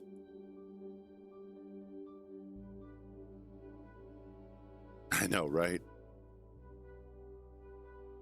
But one of the things that we tend to forget consistently is that humans are still animals, and animals run off of biology. And biology knows that the best opportunity to procreate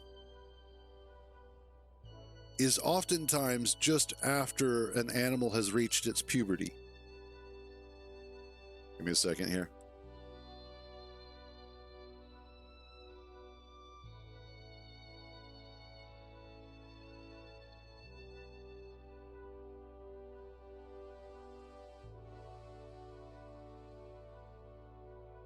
Now, when you look at animals as a purely animal thing, hey, what's up, Grumpy?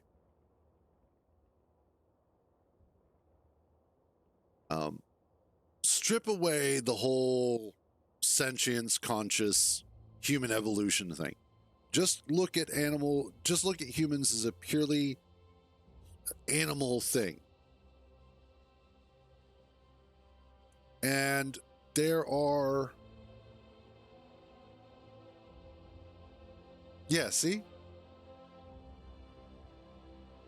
The only thing that separates us from our ancestors is that we have set up a governing body of rules based off of our social ideals.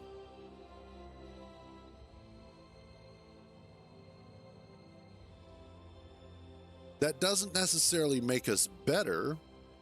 It just makes us different. And so from a purely biological standpoint, not sociological, but biological,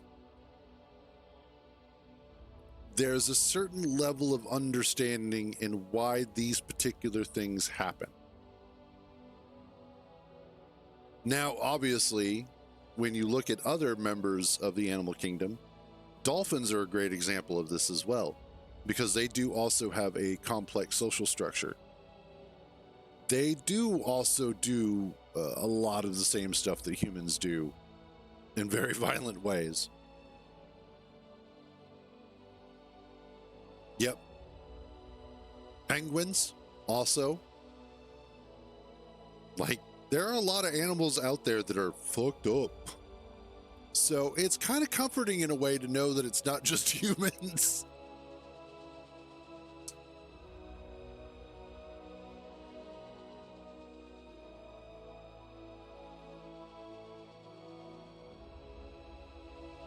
However, doesn't make it feel any better.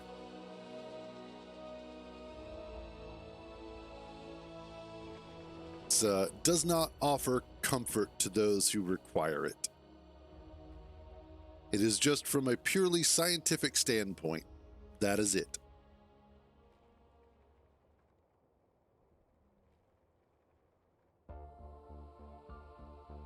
Oh, yeah. That's true.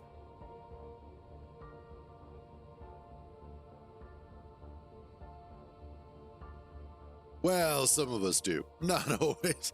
Not everybody understands it.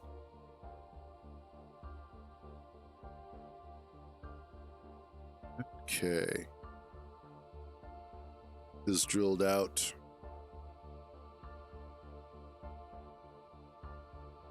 Here we go. Next up. Let's get this chunk of rock.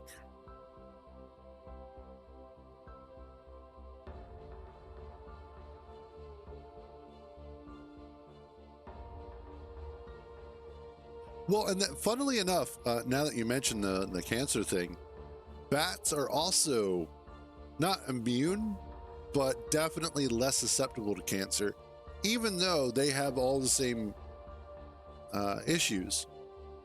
But what it is that there is a particular protein in the DNA strands that is supposed to trigger apoptosis.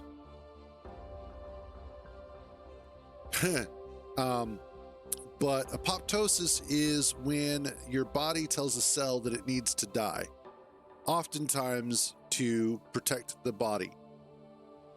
Now in humans, we have that gene as well, that protein. Yeah.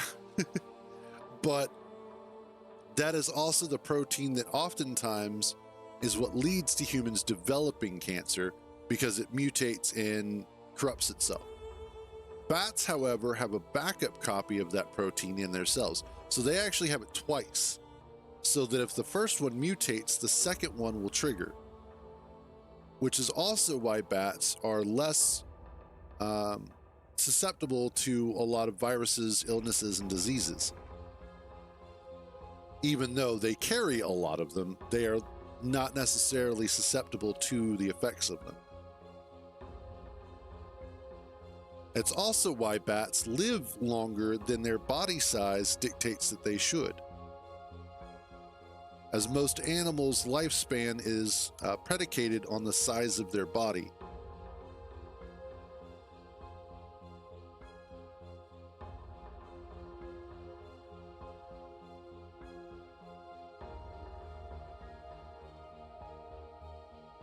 Which is interesting. It is interesting the various genes and mutations that have sprung up in the population over the years.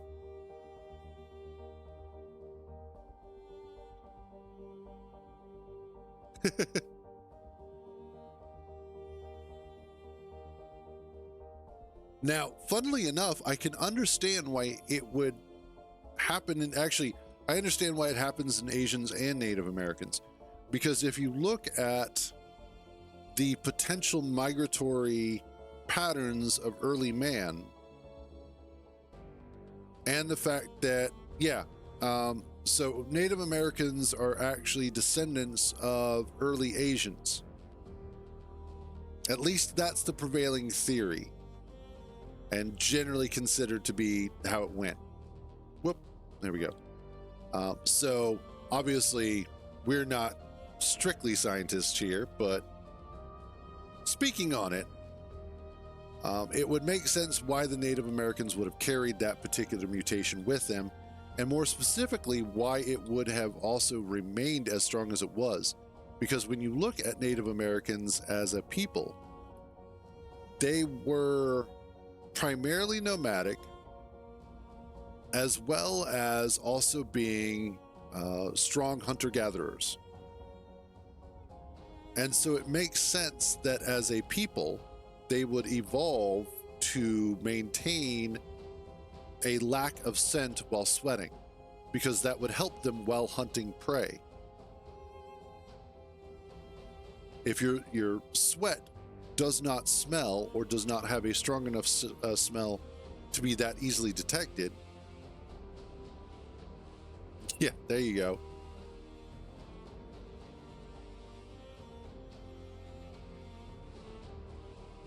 Let me get this. But, remove your smell from the equation, makes it harder for prey to detect where you're at. And it makes it much easier for you to be able to capture your prey or kill them.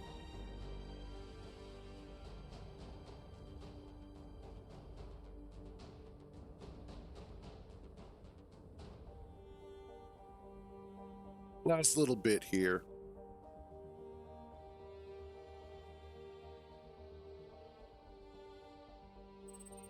And then we get to swap out the blueprint.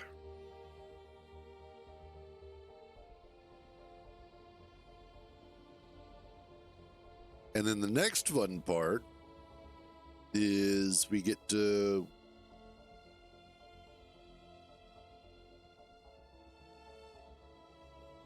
well, at that point, you start going from natural to technological.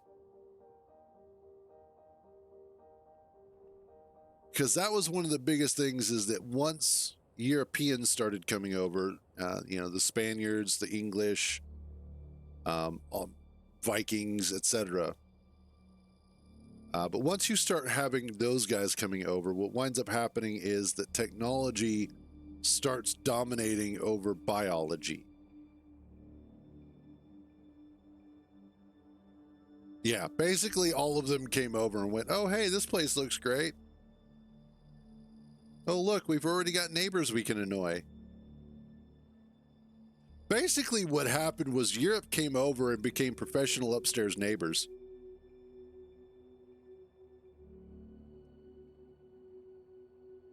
and then, drove away the downstairs neighbors.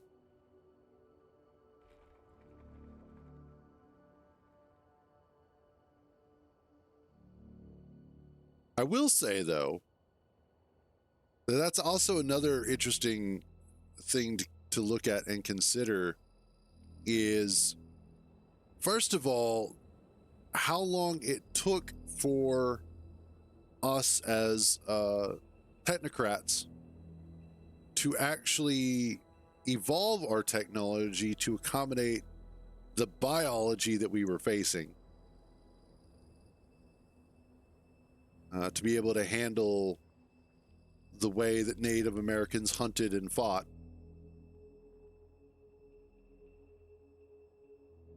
But then once we did, the total domination was ridiculous.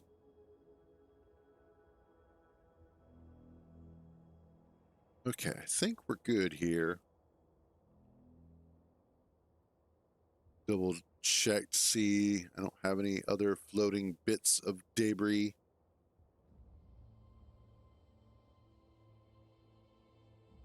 Look good.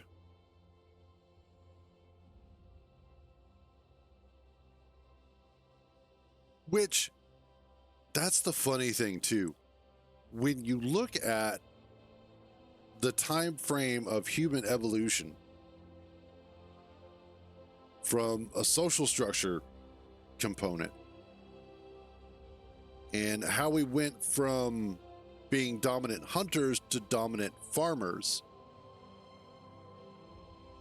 in the history of the world, that is but a grain of sand.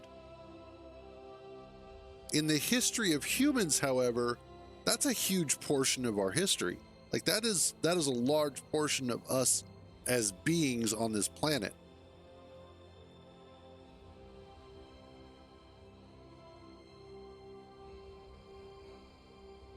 And then once we got to the point where we were farming, and we were farming vast quantities of food, and we're no longer expending all of our energy on hunting all the time, that's when you started to see major leaps in human evolution, and specifically in our education. Now, obviously, there are moments of setbacks. But those setbacks always coincide with the domination of government structures.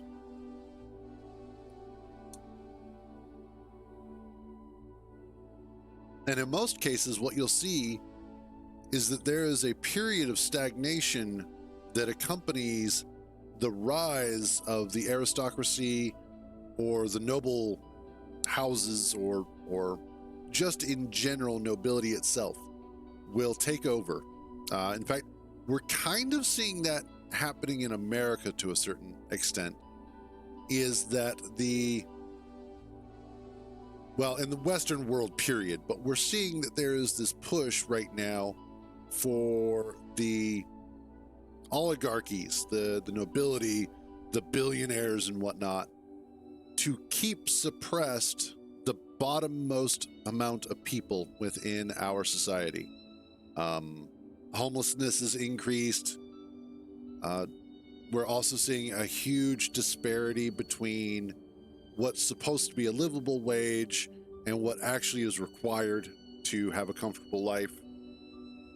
Education systems are constantly being underfunded. All of these things are happening that are in turn stagnating, or should stagnate, America and the Western world. The only thing that is keeping us from truly falling into complete stagnation the way that it has been previously is the internet. Partly. I think one of the interesting things is that when we start fighting the idea of basic natural biology, or the specific roles of male or female animals in a collective, you do run into an issue where people don't know what to do anymore because you're denying the most basic fundamental elements of natural order. And that's not women can't do this, men can't do that. This is just purely what your biological role in the species is. Whether you are supplying the seed or you are receiving the seed and producing the child. When you start taking out those fundamental elements of a species, you start to have issues because the social structure then has to realign itself. Like, okay, well, now that we're no longer doing this, how do we get back to that?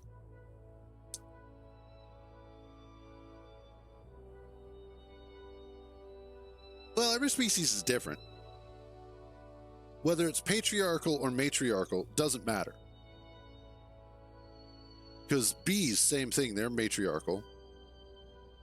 The overall social structure doesn't matter nearly as much as the biological structure. What is necessary in order to keep the species alive? Because we can argue all day long about the place of men and women in society. And at the end of the day, nobody is going to have a satisfying answer because nobody wants to be wrong and everybody wants to be right.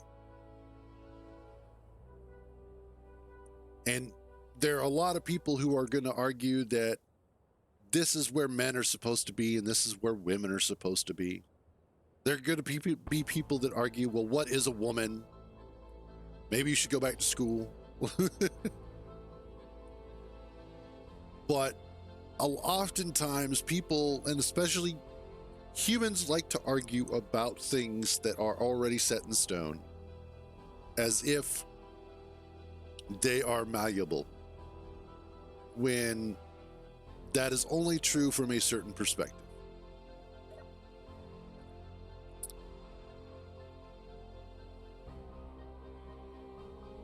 God damn it. I'm getting tired of this. That aside, I think one of the biggest things to consider is, while we can sit here all day long and argue about man, woman, roles, etc., the bigger picture is education, which is currently lacking. And I'm talking broad strokes education.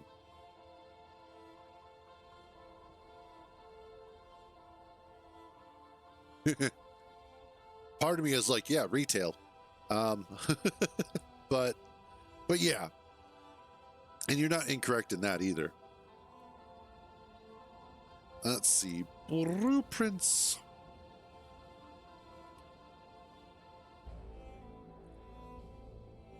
The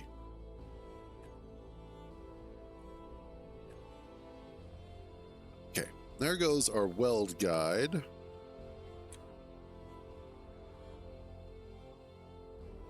Look like we're all set here.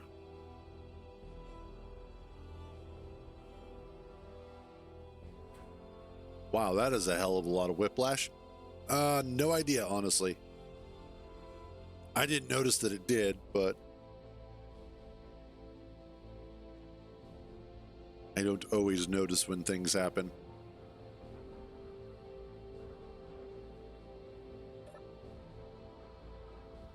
Huh. Yeah, like I said, I don't know. All right, there we go.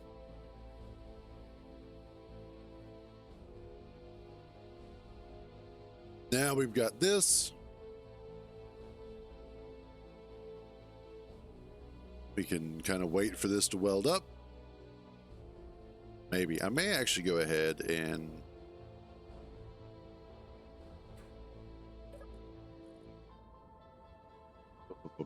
boom, boom. Here we go. Nope. There we go.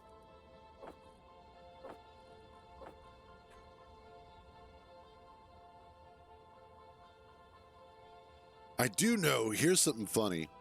I was watching a video about this last night, but a while back when the Epic Store came out,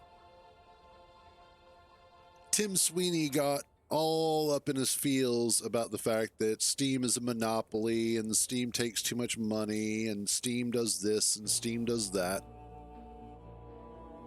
And then went on a crusade to try and snatch up as many upcoming games as possible as Epic Store exclusives. And what's funny about this is that Tim Sweeney, who is currently the CEO of Epic Games, likes to sit there. I know, right? Yeah, I saw that. Epic likes to sit there and pretend like they're the second coming of Jesus because of what they do for developers. They have a better split. They, they give developers more money. They also have the Unreal Engine for development. All this stuff that he says that they do. They've gone through and they've sued Google and they've sued Apple. And specifically, they're suing them because they feel that Google and Apple take too much money. Now, here's the problem that I have with that. Suing Apple and suing Google makes sense from a certain standpoint because both of those are service platforms for hardware. It's very difficult for you to put, and especially with Apple's case, it's almost impossible for third parties to put their software for sale on Apple Store without jumping through a whole lot of hoops and without paying a whole lot of money. And Google, to a certain extent, is the same way. Now, Google being more like Microsoft, their devices are a little bit more open source, so it's a little bit easier to bypass that. Not too much easier, but it's still easier. You can actually go outside of the Google ecosystem to do your own thing. Unlike Apple, which is you have to be Apple, and you have to be Apple certified. But in the case of Epic versus Steam, I think what's funny is that the idea of Epic suing Steam to attempt to get Steam's split, their profit split, to lower is actually illegal. And the reason why I would think that it's illegal is because it's a conflict of interest at that point. What they're essentially attempting to do is to sue a competitor into being competitive. And it's like, so you're telling me that the only way that you are able to compete as a product is by making me come down to your level instead of you trying to come up to our level. And that's why I think the lawsuit is a bit frivolous. And especially when you look at the Epic Store and you look at Epic Games as a company. Tim Sweeney likes to pretend he's the good guy, but they're just as bad and just as monetarily greedy as any other company out there. Plus, and this is the funny thing that everybody always glosses over when they're talking about these sorts of situations, is that everybody likes to say that Steam is just making all these billions of dollars. Steam makes all this money. Steam makes all this. They run off the backs of independent developers. But look at everything that Steam does for all developers, independent or otherwise. First of all, an amazing marketplace.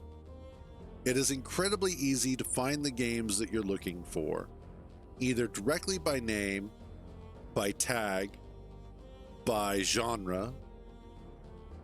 They have marketing algorithms in place to try and bump up newer games.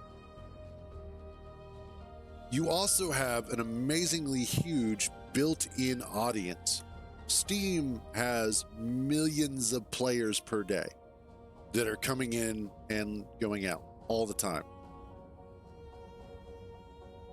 Then on top of that, everything that Steam does for the consumers, not just the developers, but the consumers as well, as M14 has mentioned, dropping games that have in-game advertisements, mandatory in-game advertisements. Epic Store doesn't do that.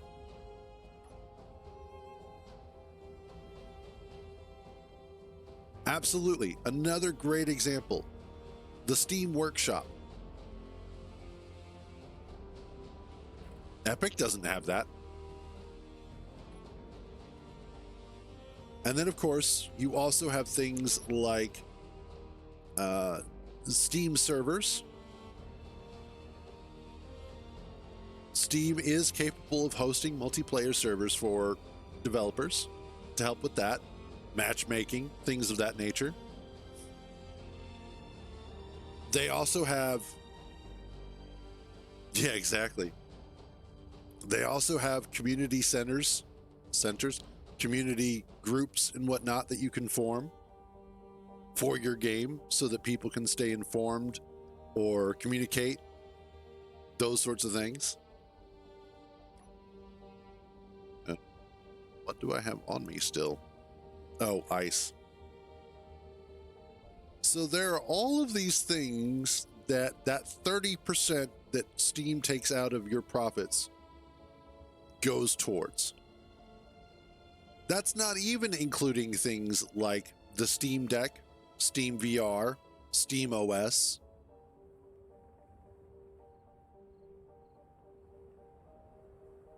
Like, there are literally all of these things that extra money goes to, that these companies and YouTubers and whatnot constantly gloss over. So yes, they take out 30%.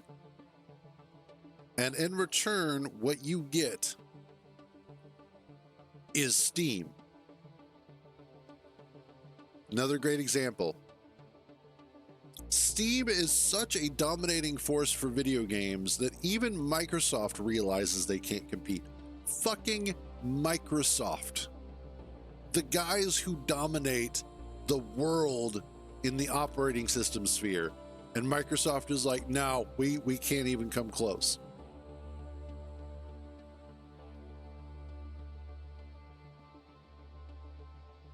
And Steam absolutely could be throwing their weight around. Steam could be those guys easily who were like, well, since we dominate everything, we could be assholes about it all. But they don't. They're not like that. In fact, if anything, they are, granted, yes, they're a business, and so they still have to make business decisions. Yeah. Like, how come nobody's suing Netflix and YouTube for that?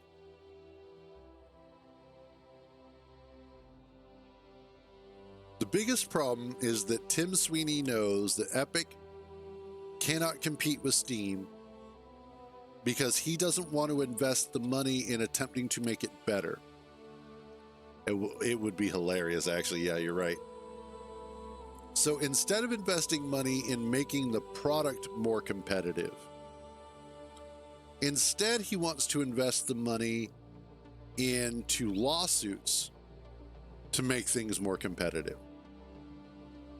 It's like instead of practicing at sports, you just complain about the rules enough to make them change them, so now that you have an edge.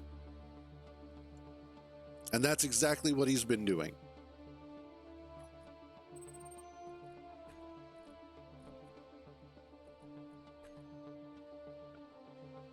Why are you not pulling this stuff out? Pull the ice out. Thank you.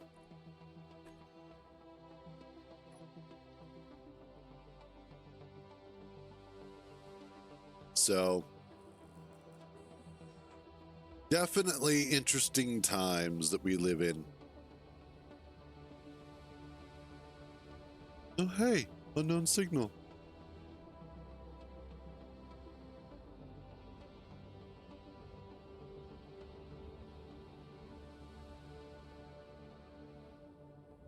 Exactly. That is 100% what it is. I can't be bothered to get better, so I'm going to make you worse.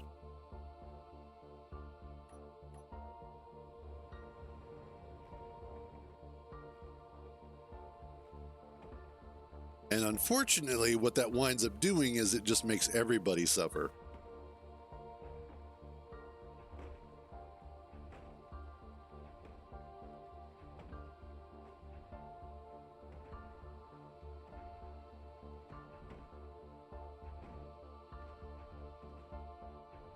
It's the whole victim mentality. I think that really sums it up perfectly.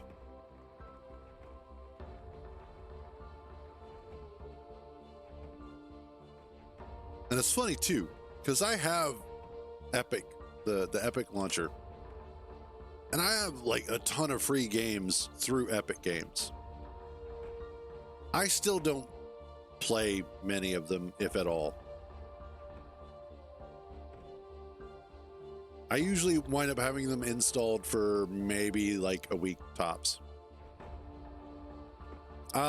This one I don't. I could though.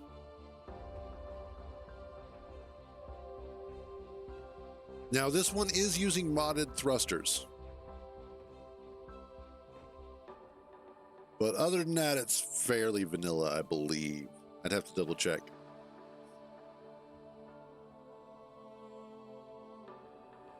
Let's get out of here. There we go.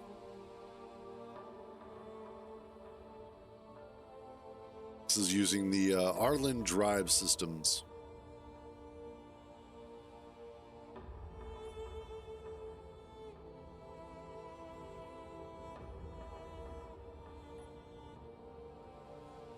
Let's slow her down just a little bit. And actually, this one is from, funnily enough, from my multiplayer playthrough. It's very rarely do I actually bring previous builds over to a different playthrough. But I enjoyed this ship so much. And specifically, I didn't get enough time to really play with this one, or as much time to play with it as I had wanted. So that's why I went ahead and I brought it over as a blueprint.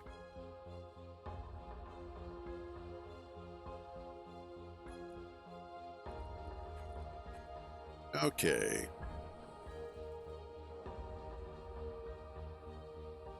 These are charging up. Awesome.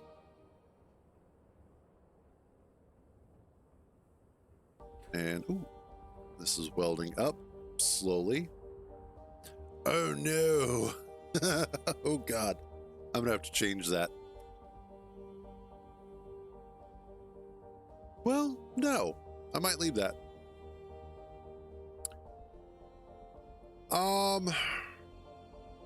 Yes and no. So part of the reason why it works as well as it does has a lot to do with the thrusters power. They are a little OP. If this were in space, it'll work just fine with vanilla thrusters.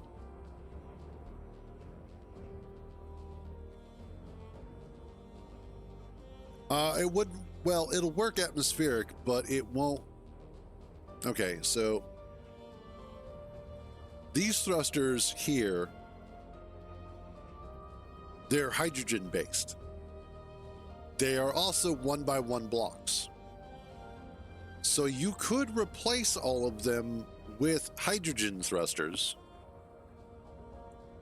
and they would fit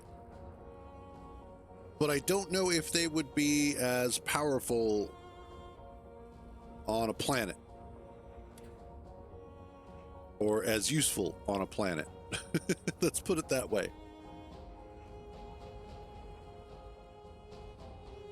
But in space, they would be just fine.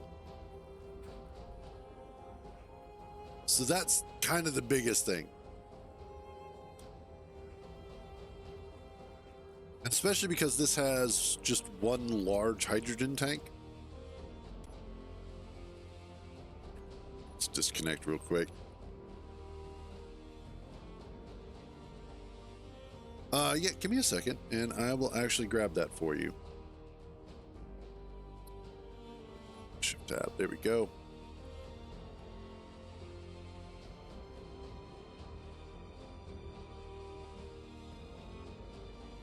There we go. Boom, boom. That would be that one. Oh, Eric's Linxon drive systems. They are based off of the Epstein drive from, shoot, now I can't remember the name of that. The Expanse. And so these are the RCS thrusters, or reaction control system thrusters. They say hydrazine, but they are actually just hydrogen. And then there's also a set of much larger thrusters, both small grid and large grid, that you can utilize as well. But one of my favorite mods to use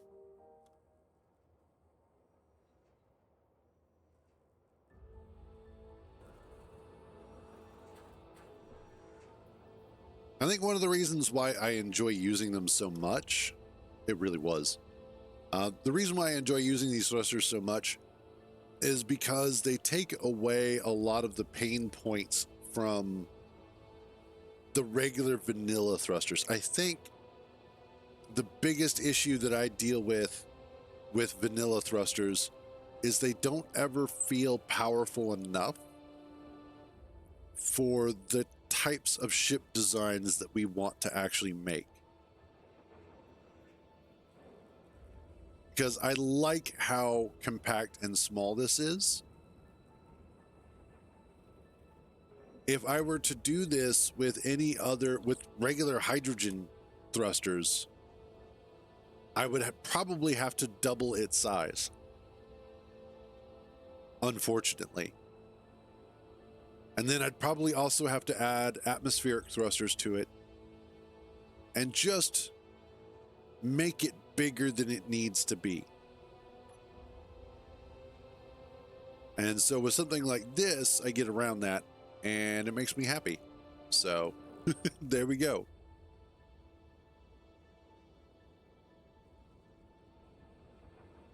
But I'm going to take a quick AFK. Oh, gotcha. No, fair.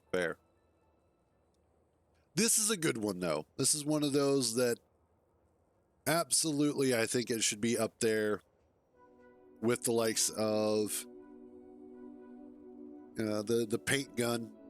Like, that one's just absolutely a must all the time, which makes me so happy that Space Engineers 2 is adding something like that. But yeah, like I said, I will be right back. And then we'll see about continuing from here. So give me just a second.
Yes, I was.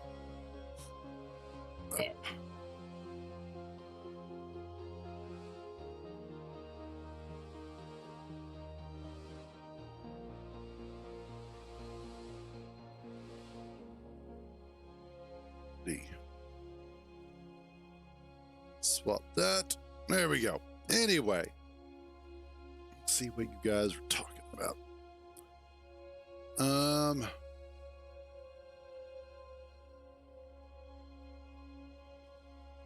Let's see. And actually, Mortibus, that is kind of a cool idea. But you know, that's one of those things. When also, thank you for the resubscription there, Turnip. Sorry, I didn't quite catch that, but thank you for that. Much appreciated. But as far as like when you really look at Space Engineers as a game, it really is like 90% building and then 10% like just doing stuff generally. The digging, the planning, the figuring out, all that stuff is the bulk of the game. But I think it also depends on what the content creator is trying to achieve with their series. And in a lot of cases, what winds up happening from what I've seen is that people do appreciate getting to see the planning and construction phases of things. There you go.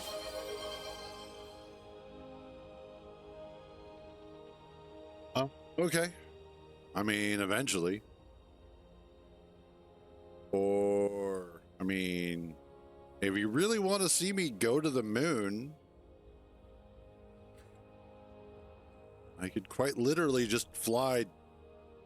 I could just fly this to the moon because it's interplanetary.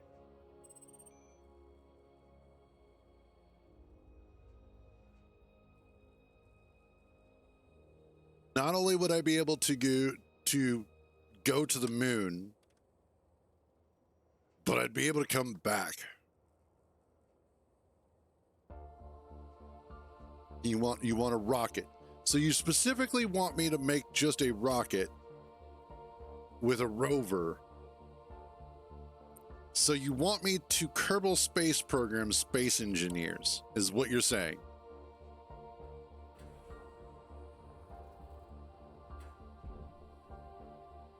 Or I could just load up Kerbal Space Program and do that.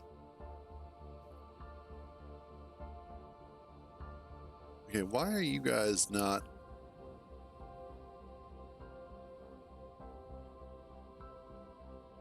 I might need to move those closer in. But no, because you got that welded.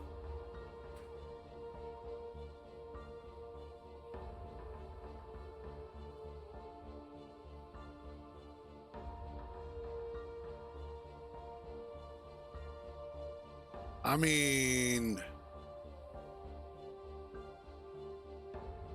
because okay, at this point we're starting to quibble over what is a rover and what is a rocket. If I'm going to do this, it is going to be a proper rocket and is going to be a proper rover. And I'm thinking what I could potentially do, and I'll have to kind of consider this, but I could probably set up the suspensions to be 2x2s on hinges so that I can actually fold the whole thing up and put it into the payload section of a rocket.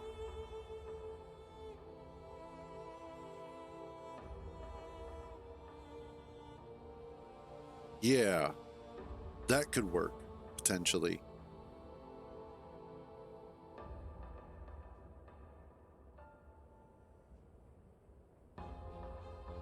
You act like I'm not always thinking about ideas.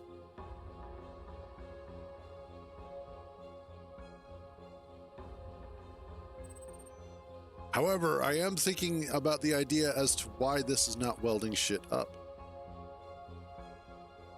It's like it gets stuck sometimes. Why are you not?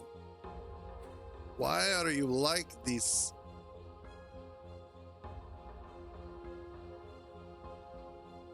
Yeah.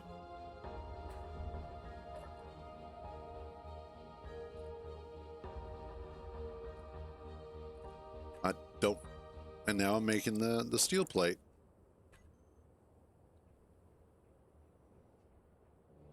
Well, with 2x2s, what I can do is actually set the hinge, lower hinge value to be a little bit more so that they're actually kind of tilted down. And then that'll overcome the whole rough terrain thing.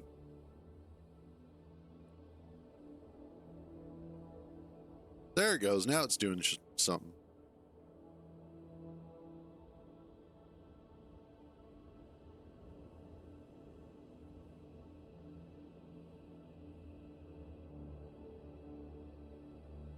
Now you got me wanting to play some Kerbal Space Program, though.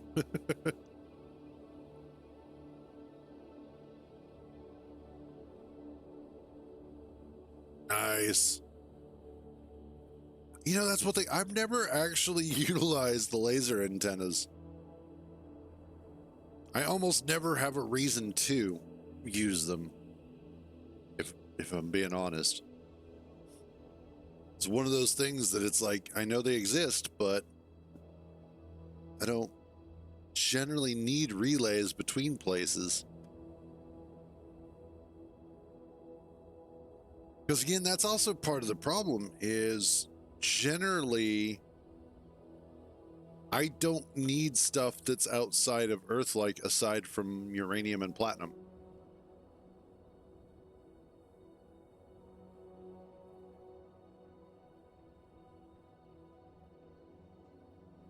And if I'm away from my base, I usually have the stuff on hand that I need for doing what I want to do. So it's one of those, like, I get why those sorts of things exist, and I get how people can use them. I just never do. It feels kind of weird.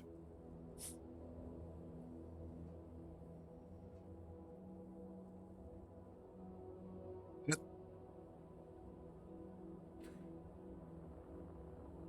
see.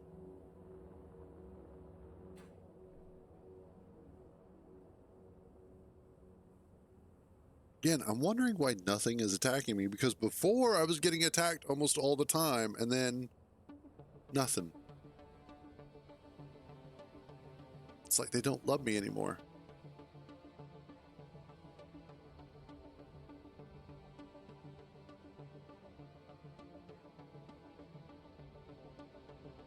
Yeah. And that, see, this is one of the things that I'm appreciating about what they're trying to fix in Space Engineers 2. Is I generally don't have any reason to leave Earth-like or whatever planet I'm on, aside from just going to go hit up an asteroid field. Hey, what's up, Dots? So when it really comes down to it, I just don't, you know.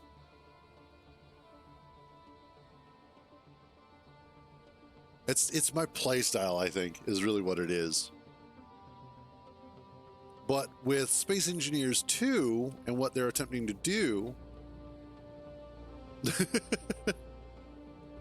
I'm really looking forward to the fact that setting up multiple bases is going to be a lot of fun. I'm really looking forward to that. Okay, well, close your eyes and plug your ears.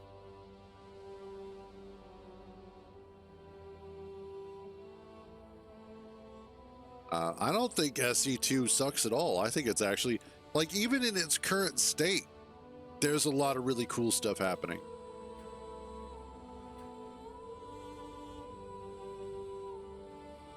Like, it does a tremendously good job at what it's doing so far. Anyway, this is apparently just going to take forever and a day to weld up. Also, I really do need to fix this.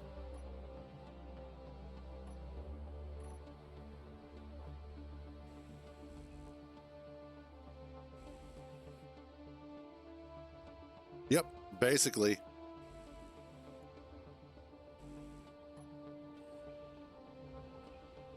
Like, once they get those in, that's going to be awesome. Oh, I can leave those in place. Cool.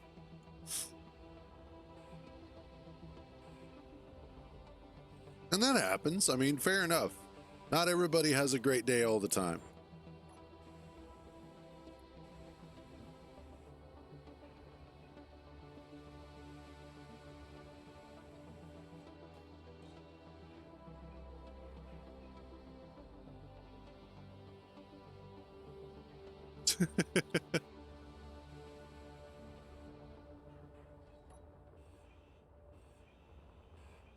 Okay.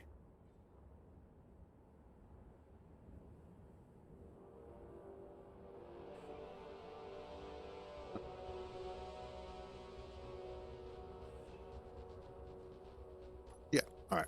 We'll do this.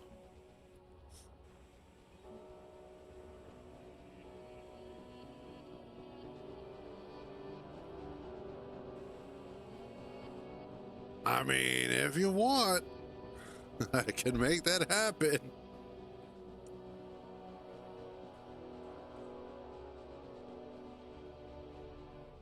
Let's see. You know what? I think I actually want to keep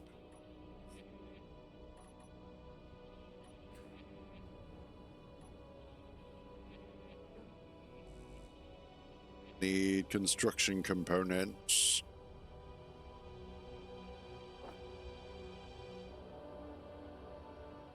Pants are overrated.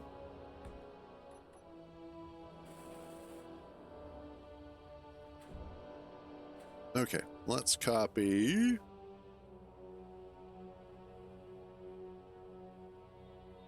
those. Put them here.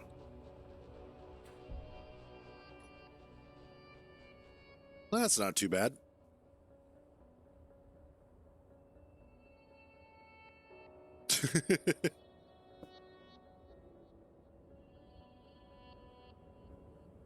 Generally, like not right now, but this time of year, I've been wearing shorts a lot more.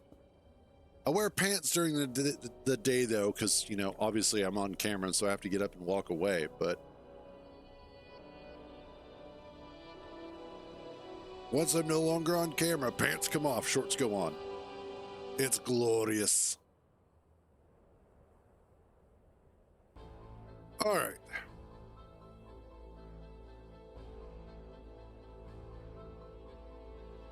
Let's see.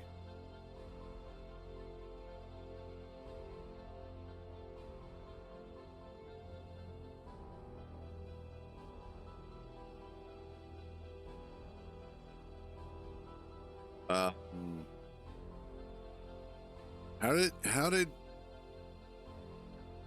I don't even know what setting you could have turned on for that to happen.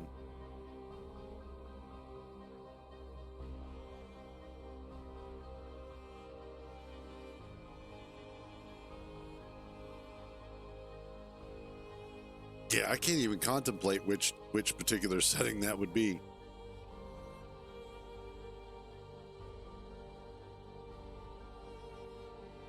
There is no admin paddle in Space Engineers 2.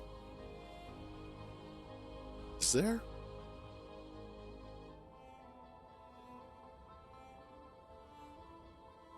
Admin panel.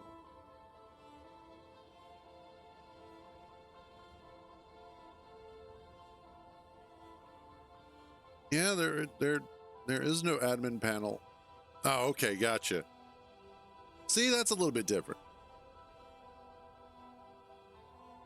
Yeah, you keep saying you're never going to want to own it, and that's fine and all.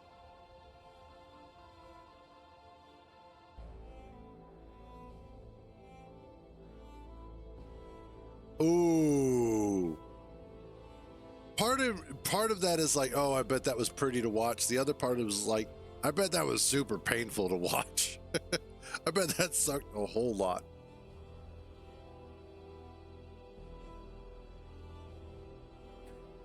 Okay.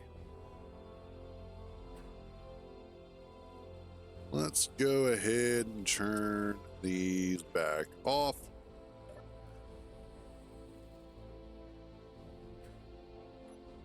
Let's get our personal lights back on.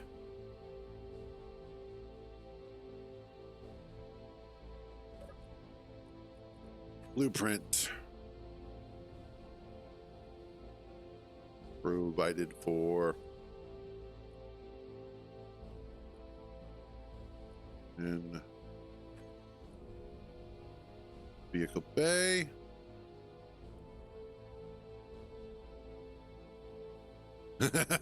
Oof. All right.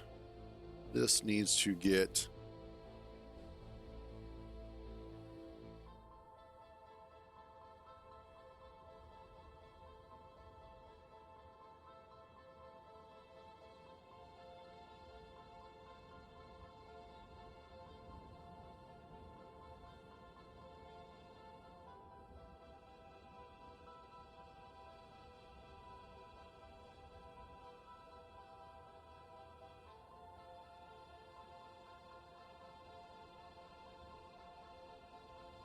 I have a feeling that that is incorrect. Because it is. Gosh darn it.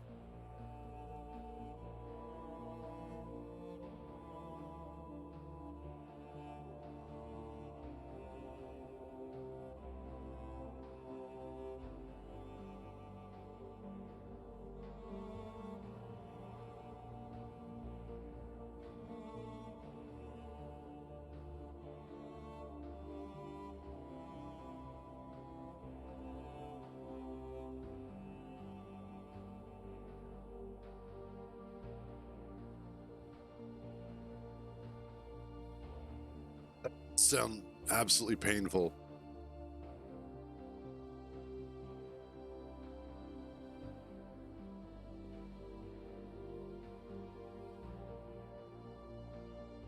Do you not have autosaves, Dots?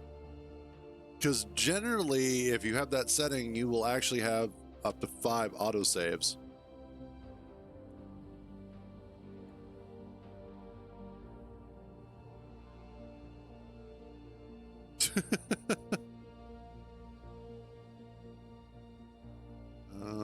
Which direction? That is almost correct. Aha! That is indeed the correct way. Okay, and then I just need to...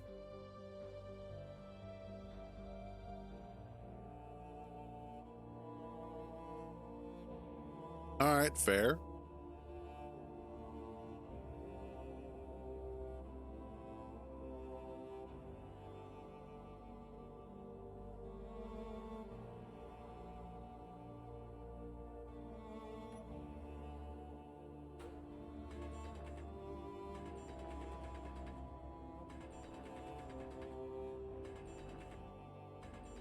Excellent, there we go.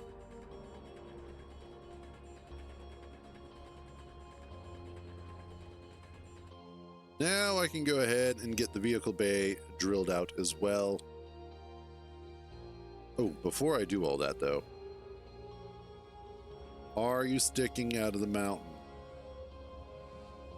Oh, Shazbot just barely.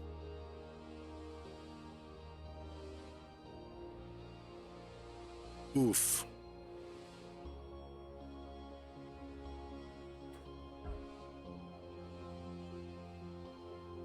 So what I might have to do on this one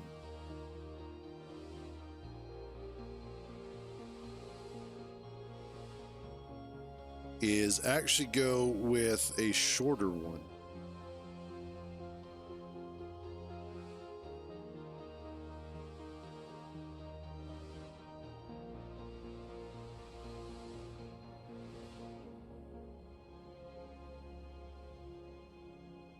And that's, again, that's not a bad idea, to make sure that you're actually naming things.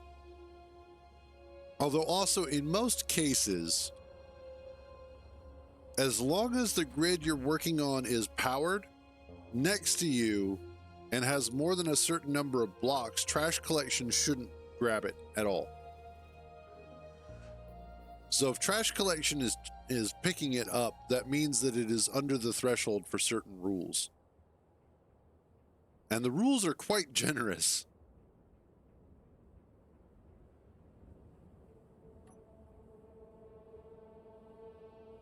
But I think in this case,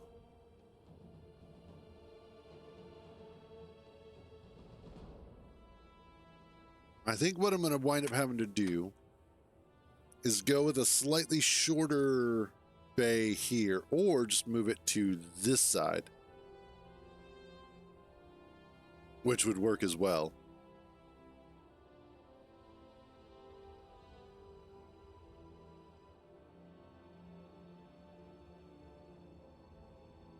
All right, well, you know, that definitely has a thing. By the way, I was mentioning this earlier, but you weren't around. So I took a look at that Gas Giants mod that you had asked me about. That's not something that I can just teach you how to do. That is a much bigger process that requires a lot of extra work in terms of going through and trying to set up any sort of tutorial. Because essentially what you have to do is you first have to paste the planet into your save. So you would go out to a point in space that you want your planet to be at, and you drop it in. Once you've dropped your planet in, you then have to save, close out the game, then go edit the file with all of the options that you want, then reload the save, and then you'll have your gas giant. No. It's like I said, it's a little bit more involved than that, because you have to go in and actually edit the config file for that planet. Because I was actually looking at the page for it. So a little bit more involved than I am capable of doing on a stream. Well, it's a excuse me. It's just the mod that I found that that Dots was talking about.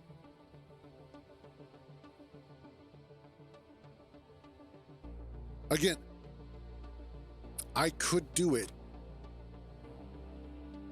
but honestly, what I would recommend is just reread the actual mod page on the workshop, because it gives all of the instructions.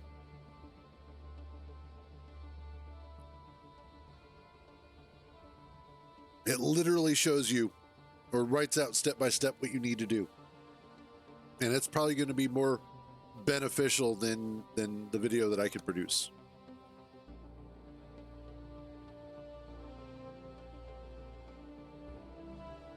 I mean, if it's really, really, really, really something that has to be done, I'll look into it.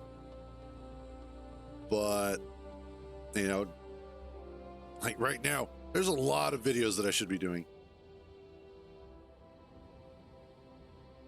Anyway, though, I have a desire to play some more Dune. So if you guys are okay with watching that, stick around. If not, Space Engineers tomorrow. But I really, really, really want to work some more, because what I'm working on... Yeah. The general construction of the real gas giant mod and setting it up is, if you know what you're doing, easy. Maybe. I'll look into it. Okay, but in the interim, I want to play some Dune because I really, really want to play some Dune.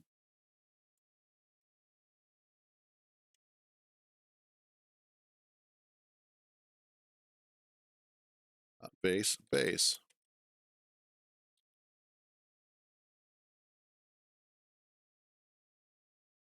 Dune Awakening.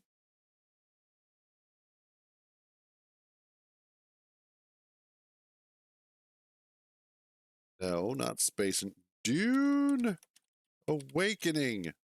Thank you.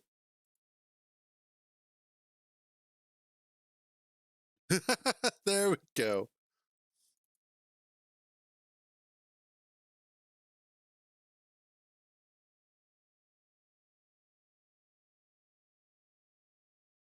Let's see. And I'll probably have to mess around with my audio here once it loads up.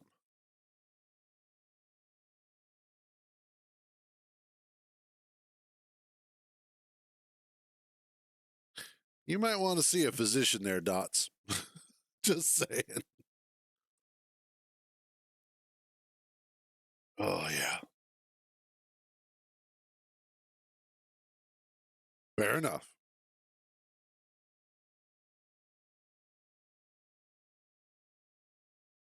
Okay.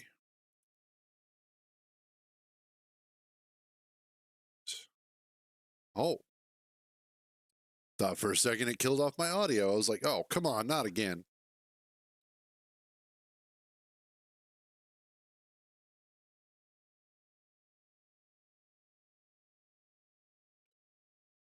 Wait for it to load up shaders. What's going on over here?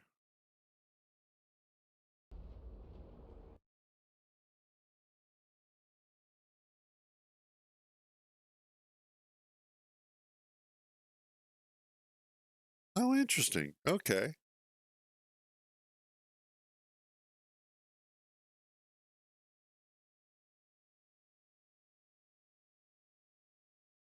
That sounds fair. But it looks like Funcom is doing a build contest in Dune Awakening.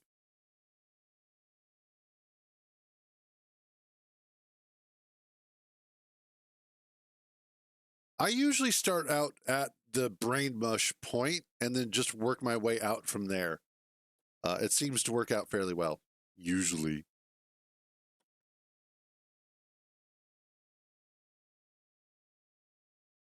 Okay. So originally I was working on a big old Harkonnen base. However, I wasn't happy with that and it wasn't okay. So here's the problem that I have with Dune currently. And it's a very petty thing. It's a very aesthetic thing. The parts for the Harkonnen building do not fit together very well. The reason why I say that is because when you look at all of these parts that I've used for the Atreides building, they blend well together. They fit together well. They blend well together. They look like they all belong as part of the same set.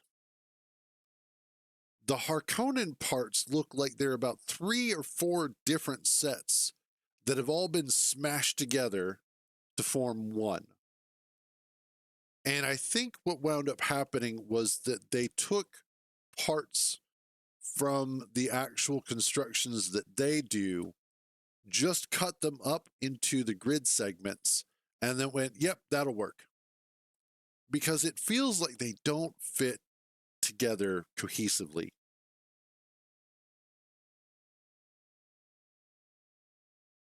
And I think that's one of the biggest problems that I have with it. But that aside, I have been working on all of this because of the fact that we got that big boy finished, which is the carrier. 8 wings, no cargo to speak of, which is kind of dumb. I think it should have a little bit of cargo. And its biggest purpose is specifically just to haul stuff around, to haul ground vehicles. This one's mine, right? Yep. Yep, thank you. Which I've got Kintar's assault thopter in here as well, sitting in this box, waiting for him.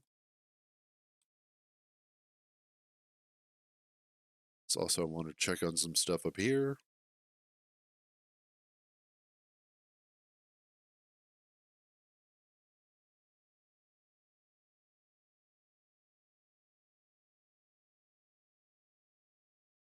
God damn it. I am hating my lungs right now. Okay, so I need a ton more aluminum and a ton more duraluminum.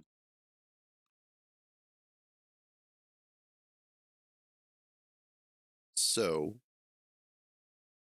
let's drop some bodies into the death stills.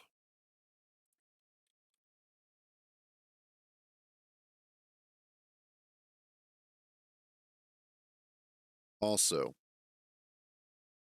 oops, wrong thing. I need you.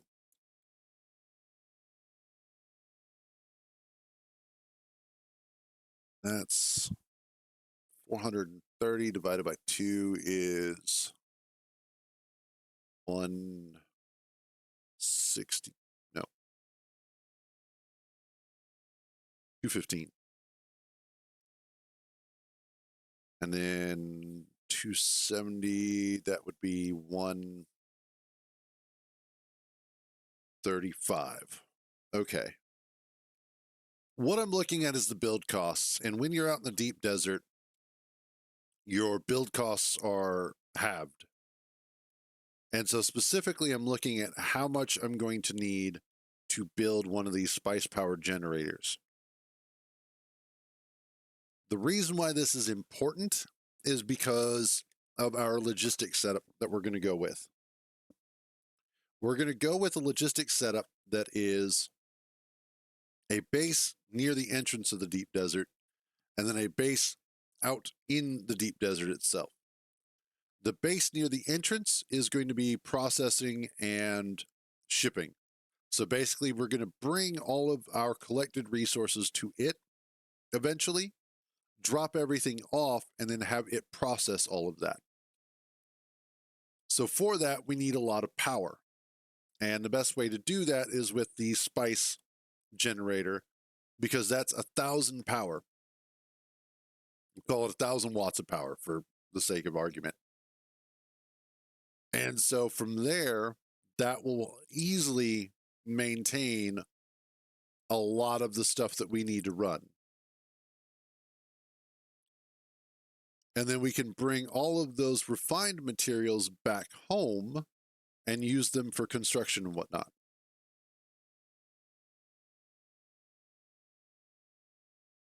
How am I doing on jasmium?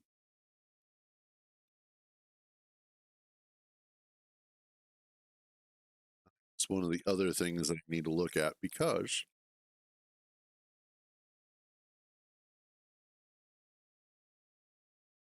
okay, we're still good on jasmium. Jasmium is used for um, duraluminum. Wow, that took me a second.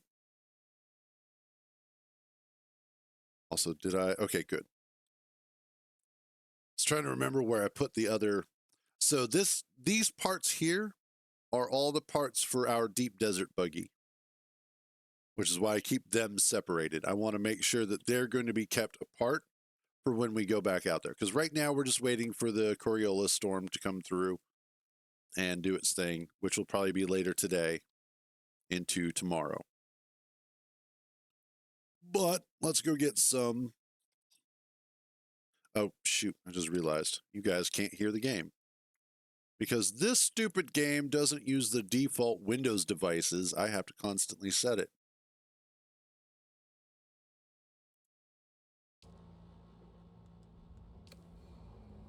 Because God forbid they should actually do something normal. There we go.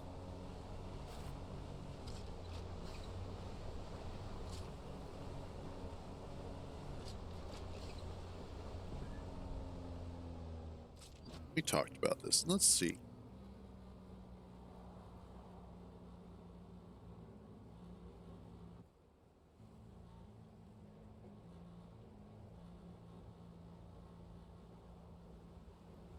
Let's see if I can do this without disrupting things too much.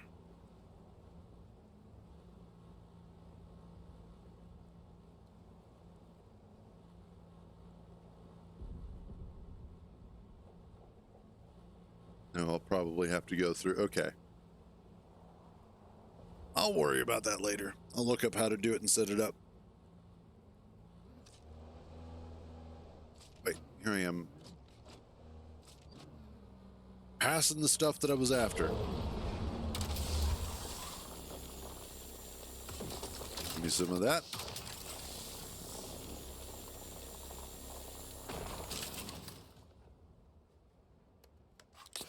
I also found, at least currently, until the next Coriolis comes through and changes things,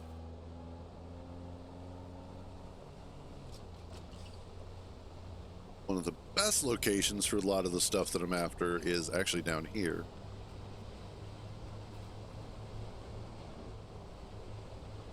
I really do love driving in this game. Like, one of the things that I absolutely would enjoy is if they added an overworld map where you could bring your vehicles, your ground vehicles, and just drive around.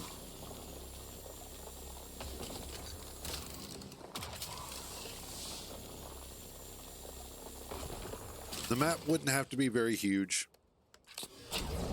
Maybe at most the size of Haga Basin, tops. But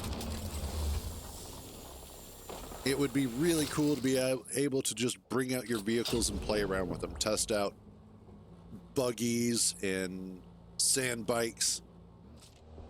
You could test out all sorts of stuff, be able to drive over sand dunes and things without the fear of worms. No PvP. Just a map for driving around and having fun. Could even set up racetracks and stuff like that.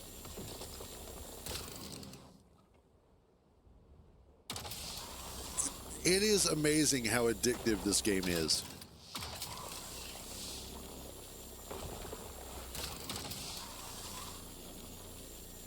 Close enough for that? No. Okay.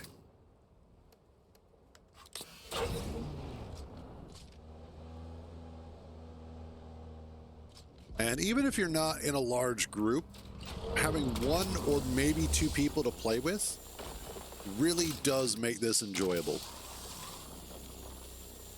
And more specifically, even if you're not directly playing with these people, just having one or two people to bounce ideas off of is really enjoyable too.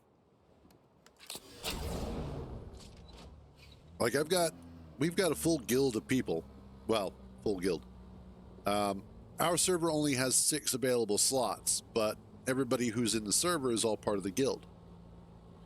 We all chat with each other, but generally it's just Kintar and I who do anything together. Everybody else is kind of working on their own, and they'll sometimes help each other out, and sometimes I'll help out where I can. But everybody's just kind of off doing their own thing generally, and having a pretty good time at it. Which is kind of rare in games these days, where it's either everybody has to be in a group or everybody has to be solo.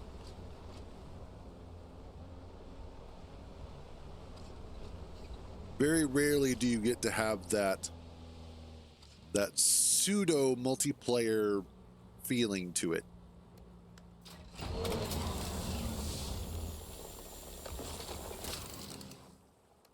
What are we at? Okay.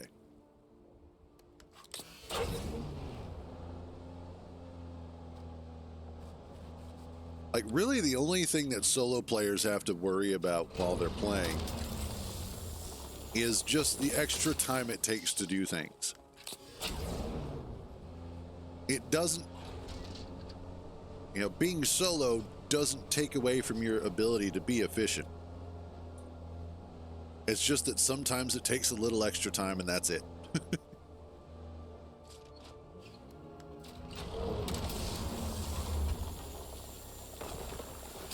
Now, on the flip side, being a solo player also means that you don't have to build anything for anybody else. You're just building for yourself. And so that can, in some cases, actually save you a lot of valuable time while you're doing stuff. Technically, I might be farther ahead if I wasn't building thopters for Kintar. But at the same time, he's also contributed a lot to our goals.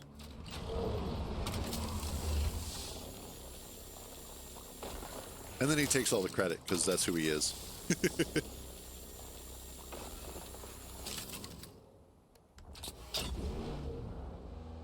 But he's also contributed because of the fact that he went and built a base specifically for harvesting water, which is one of our biggest bottlenecks sometimes.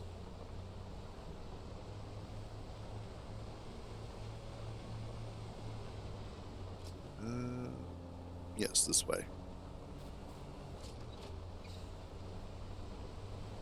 Wait, no, not that. Well, yes, that way, but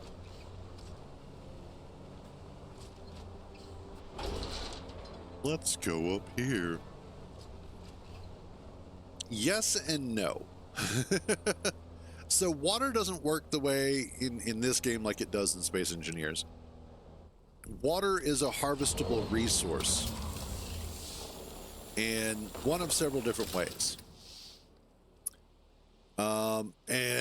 One of them actually takes a little bit of work to get to. So the first way that you can get water is, let me see if I can find any. Actually, I know where some is. Let's go off-road real quick.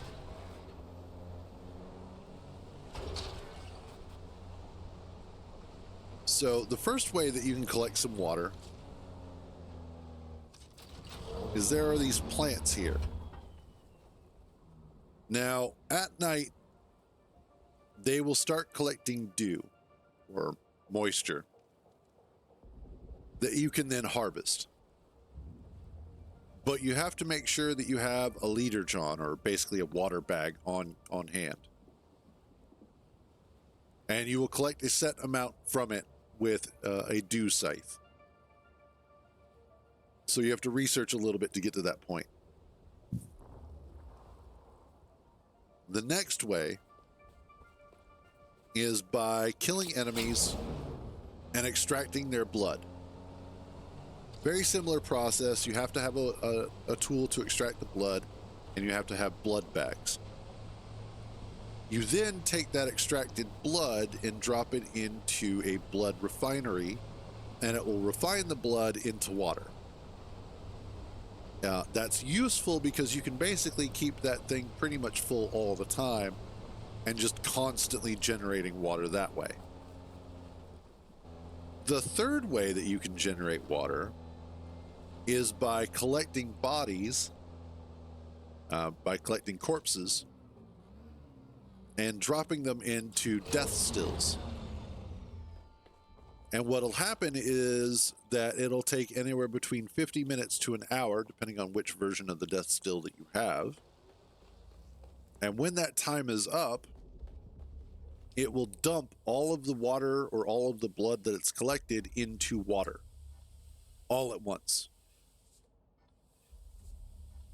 So if you actually do a little bit of all three, you can generate a lot of water constantly.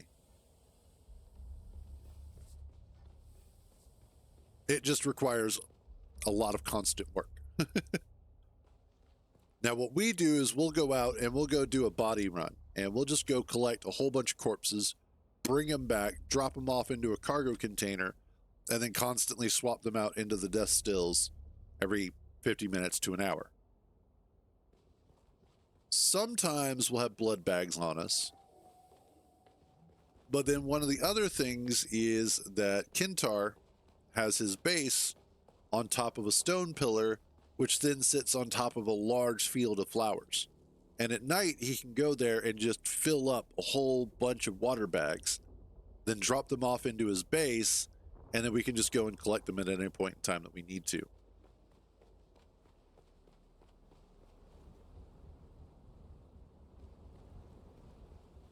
So we have spent a lot of time developing the logistics for water. I need more of you. Okay.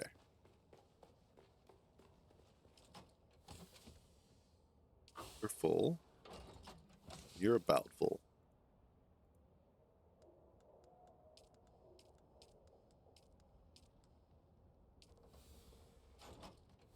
Aha. Here we go. Perfect. So let's get some plastone done. All 7 of them.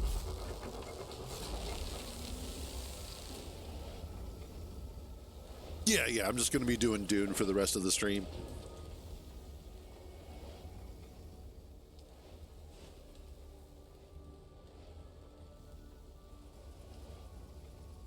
And then, let's see. We'll do what?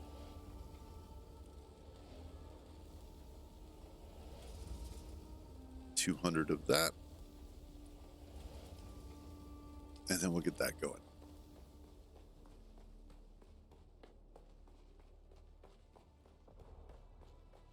Okay, now the next thing is that I have been working on, as I mentioned, upgrading the base.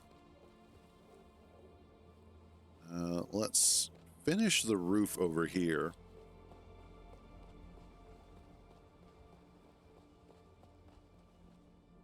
Stupid lag. Boop. Get on up here. Part picker. There. So what I'm going to do is lay out these parts for the roof tiles.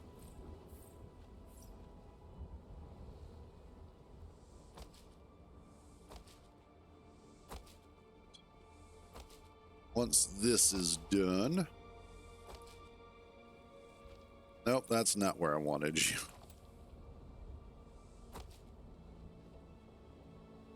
But there, thank you.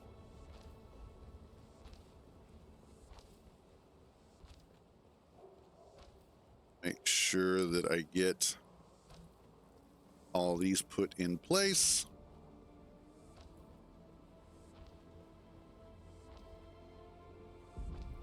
No, go ahead. Ask your question. I'll see if I can answer it. You know how this goes, Dots. If it's a interesting enough question, or it's one that I can answer quickly, I will answer it.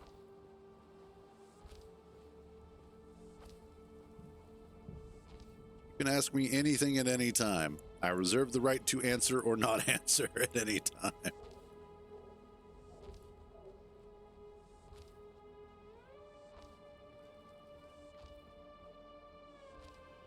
And...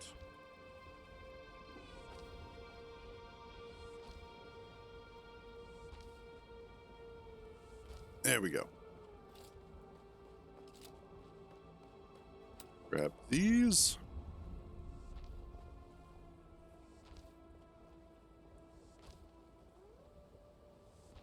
Put these all in to look like colonnades, I think they're called. Could be wrong on that.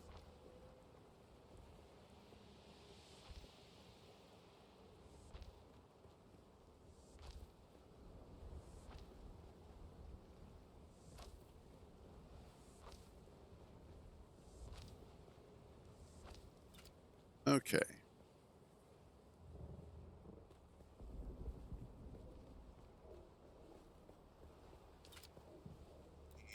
To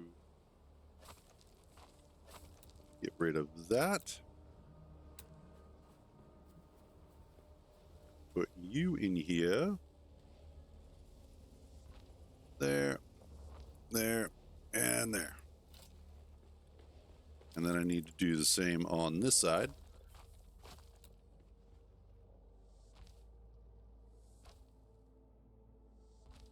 There we go. I was noticing that yesterday as I was taking a quick kind of personal tour around the base. I was like, ooh, that's not looking too good. Looks kind of weird just there like that.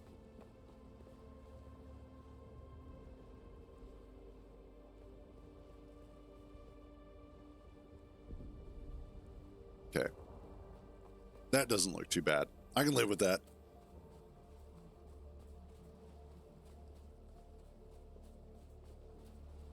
And this side. Yeah, that looks better too. Ooh. Oh, we're going to have to fix that though.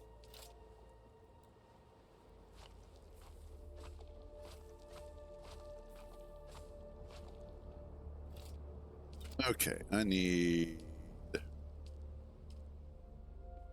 this, and we'll put the outer faces in.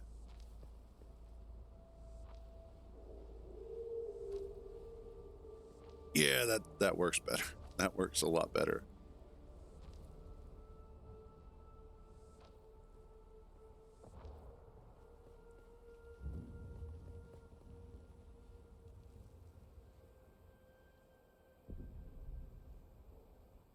What help do you need? Because that is probably one of the most straightforward ways of doing it.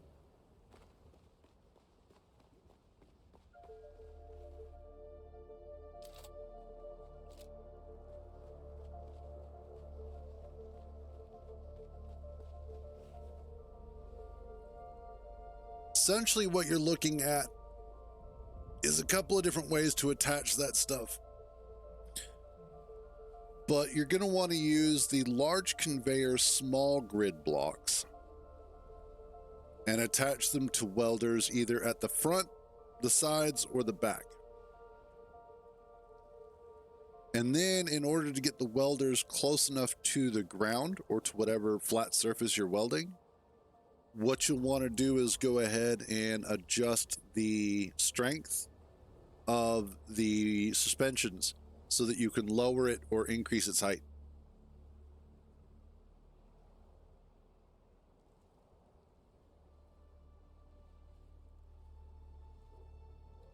In that case, what you may want to do is the same way that you drilled it, is put conveyor either from the top or up from the bottom onto an advanced rotor with a set of pistons and welders similar to drilling. So that way it slowly spins and welds everything up as the pistons extend. And so over a period of time, it's just welding everything up as it's spinning around. And you can get it all welded up that way.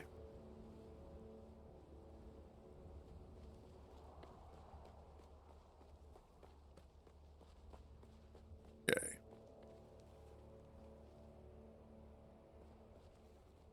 You.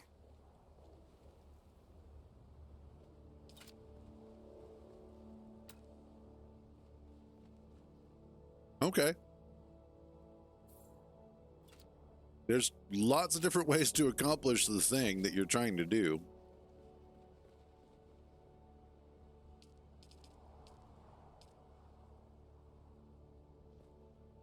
Okay.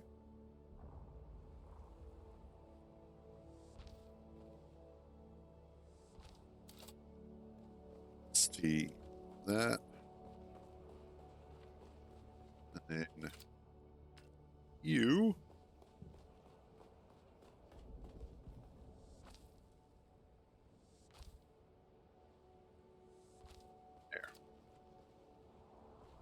then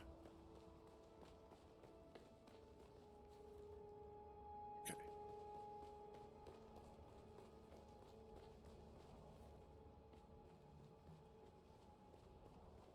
Then what I can do is grab you.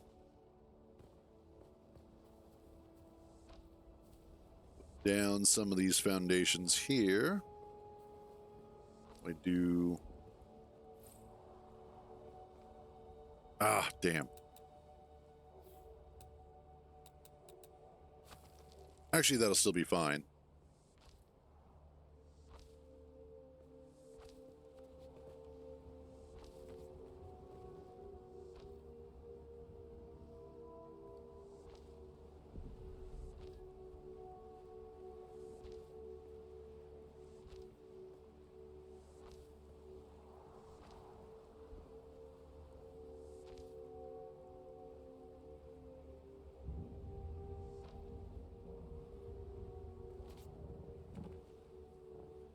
Nope. Up here. Thank you. Get these foundations built out so that I can start working on this.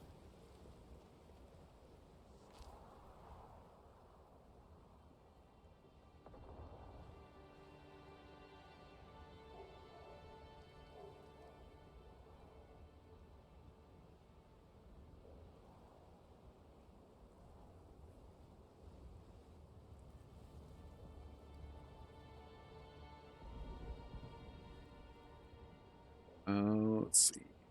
Main screen. Okay.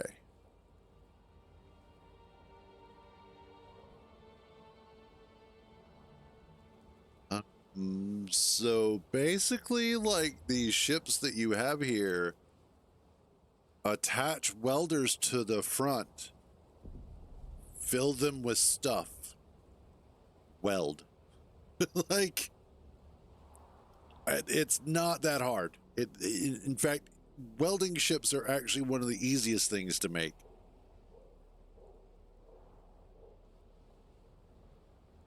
As long as you have blueprints on the ground, or you've already laid out all of the initial scaffolding, just attach welders to the front of a ship and then just go at it and you'll be fine. Just make sure that the ship can hold the weight and you'll be great. Won't be an issue whatsoever. Sometimes we have a tendency to overthink the problem,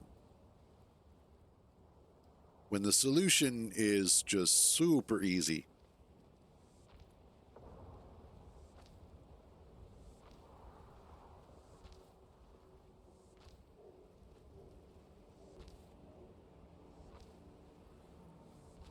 Speaking of grabbing more materials, I might have to go grab some more basalt.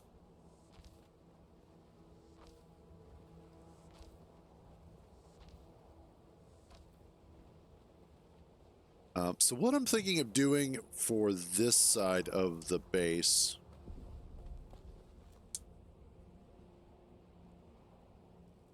is setting this up. I am not. Oh, sounds like there was a spice blast.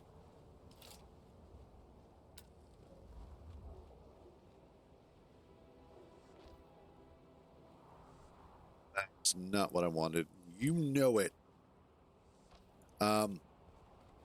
So what I'm thinking about for this side of the base is where I will have all of the actual refineries and production stuff. The other possibility, given the size, the scale, and the scope of this construction here, is actually utilizing this side for thopter space. Actually, I could do both. I could very easily have this set up so that on this side, but up above, is where the smaller thopters land, the scouts and whatnot. Because I have my assault down here Although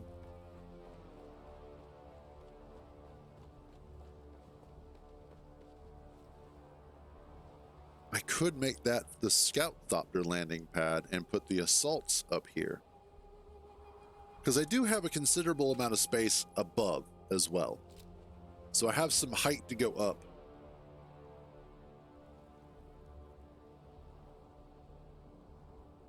In fact, I may actually be able to go up a little bit higher too. I don't know. I'd have to double check that. I just know that I can't go out any farther, which I kind of wish we had a little bit more leeway on private servers for that.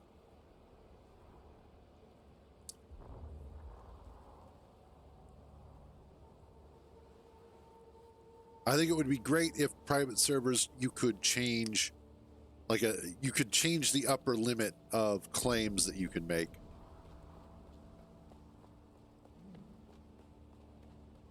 Compared to public servers. But it is what it is. Let's go ahead though and see about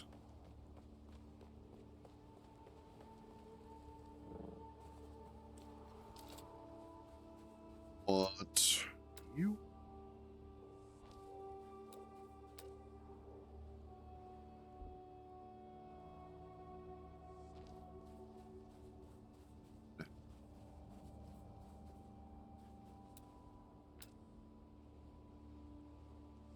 That one. Grab that.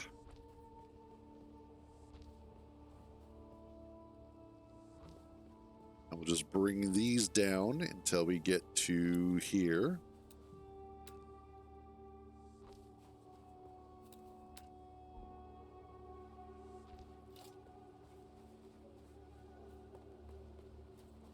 And then elevator going up.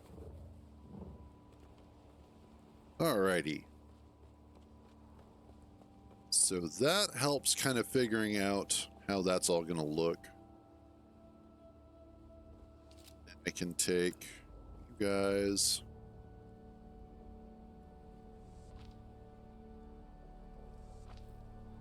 Wait.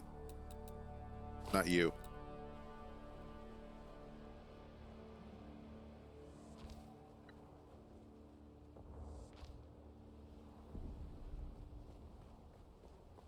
Did I do? I did. Okay. That's what I thought.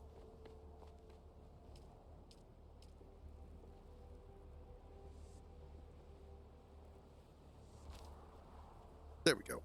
And then back to this.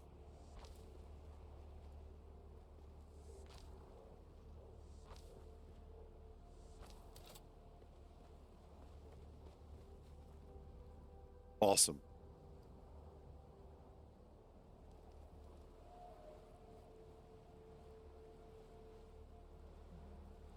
Okay, so that starts filling out that wall, which, yay.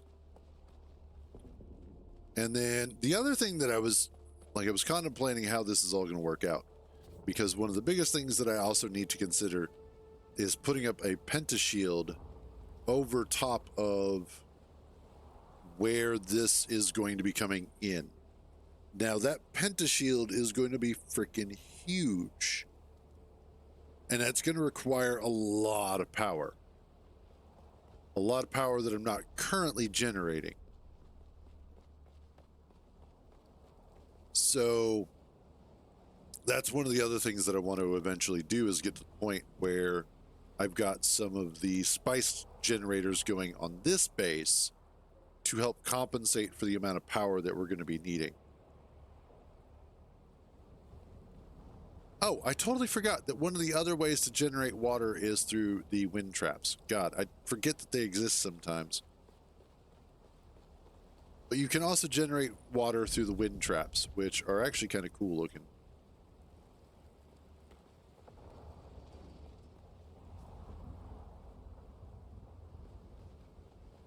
Speaking of, need to make some of those. Okay.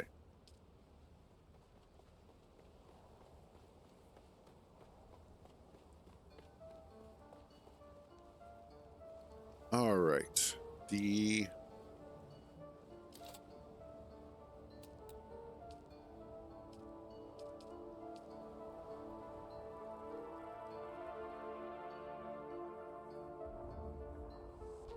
yes.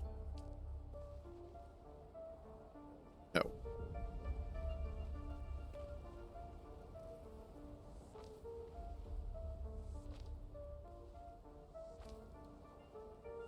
Yeah, that'll work.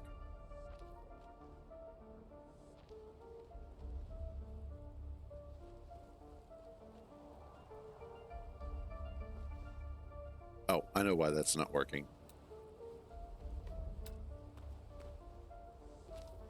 Bring this out.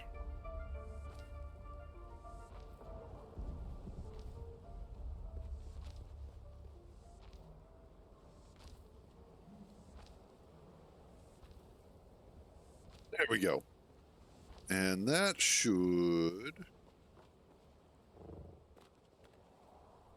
Yep. And then I can just throw these up here.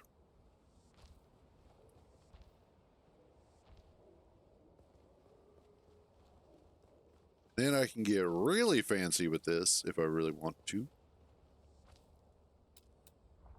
And we use these little half walls here. Like so.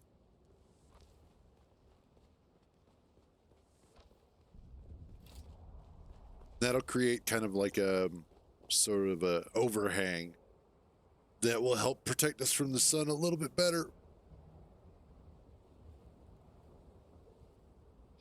Okay. So next up, grab our roof parts. Start putting this in here.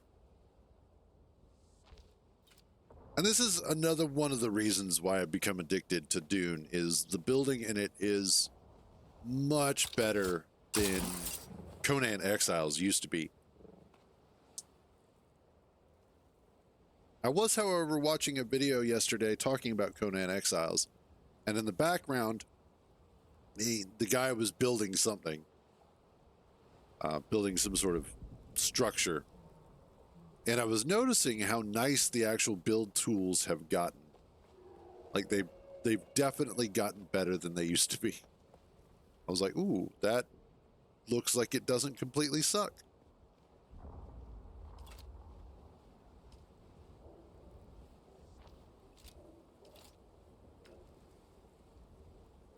No. Yes.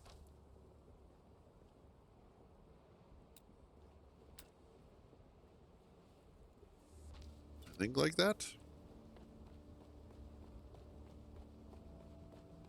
Yes. There we go.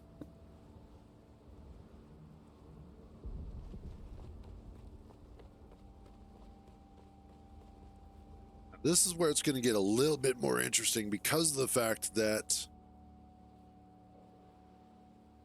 I might make this section taller. Actually, I will make this section taller. So that way I have the landing bays for the scout thopters. Or the assault thopters. It depends on which direction I go with that. Either way.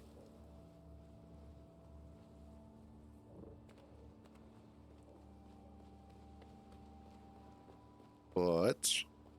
oh, I need to drink.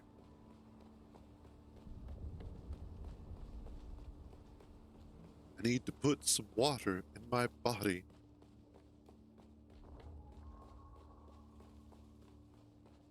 Yeah, here we go.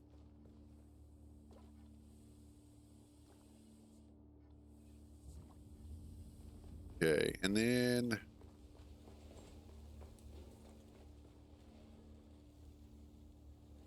one of the other things I want to do, where did I put mine?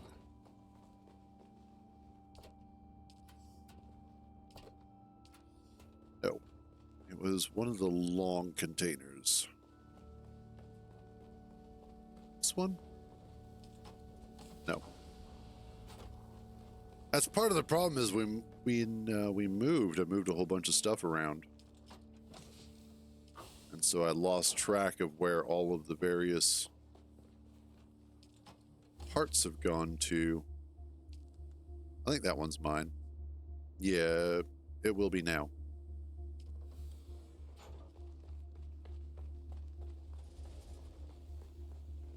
What do I need for the marks? Oh, well, no, I need the advanced garment fabricator, which I don't currently have built. In fact, I'm not sure I have parts for.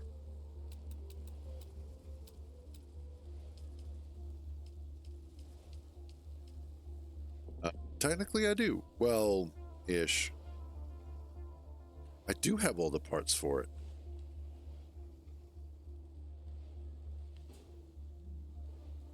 The only drawback being spice and potentially power. That's 150. How much power do I have available? Oh, I do have 150. Okay. Where is the garment fabricator at? That's out here. Let's actually move you right now, technically, temporarily.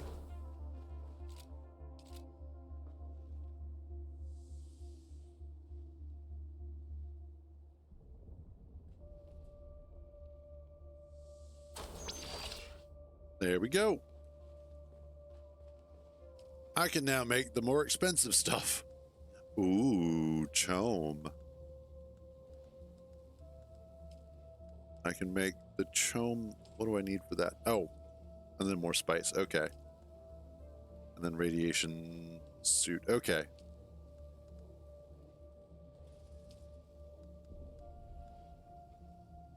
This is the still suit that I want to make. The chome still suit. Because it looks like it's super sexy. So I would just need... I technically have all the parts. I just need the spice melange. And then for the radiation suit, I just need more of that. Okay. Getting there.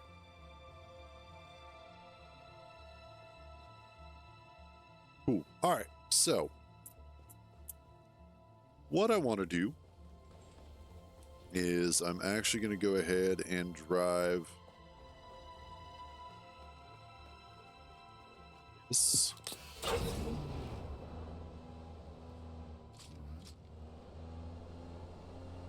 out here.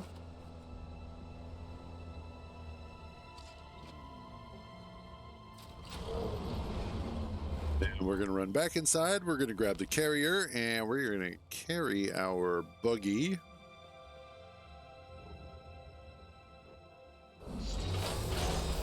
out to... God, this thing is so big.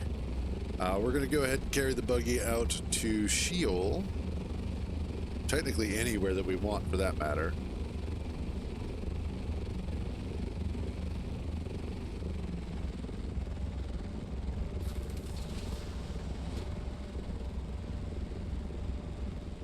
It's picked up and we're good. Now, where was that one at? Oh, out there. The biggest problem, though, with the carrier is that while you have a vehicle in tow, you cannot go vulture mode. Yeah, it just won't let you vulture. So you basically have to fly to the location. It's kind of a pain in the ass, but that's okay. It's still something that's, you know, you can deal with it.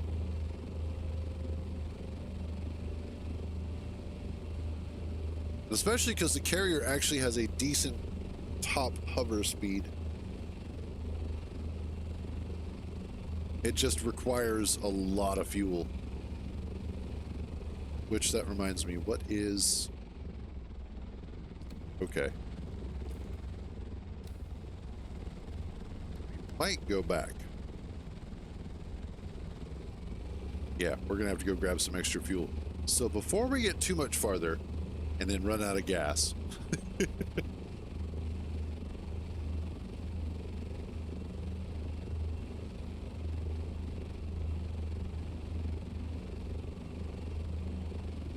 let's go get some gas and then, yeah.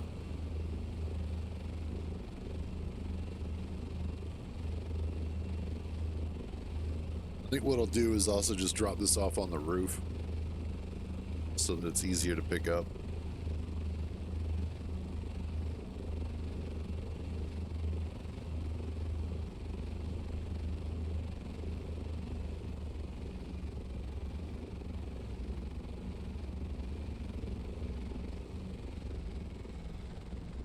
Yep.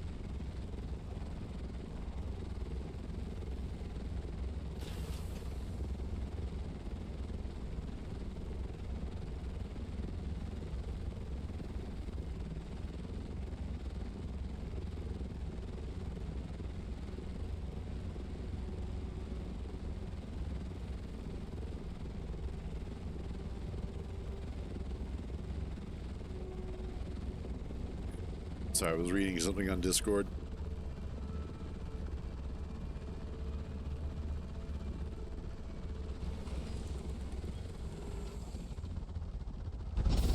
There we go. All right, I need to go up here. I kind of wish they had actual elevators. Like, they do have the suspensor pads, but they're temporary. It would be cool if there was a more permanent version of that for bases. That's weapons. I don't need weapons. I need large and large. Let's actually do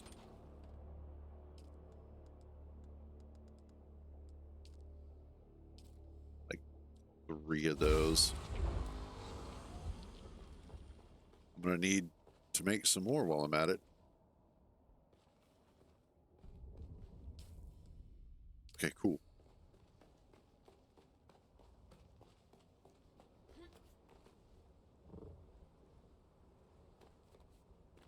Well, that wasn't very helpful.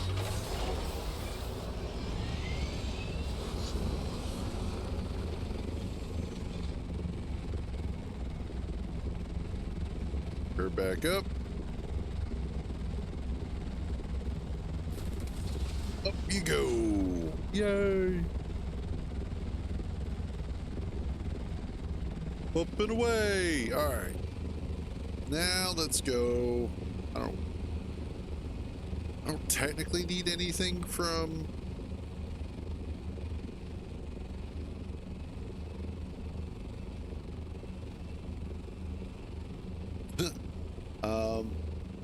I don't technically need anything from Sheol, because the only thing that's really of value in Sheol that you can't get anywhere else is jasmium.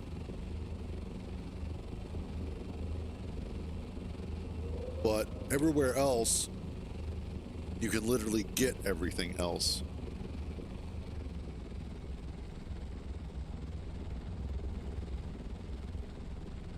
Oh. So that's one of those, like, I could...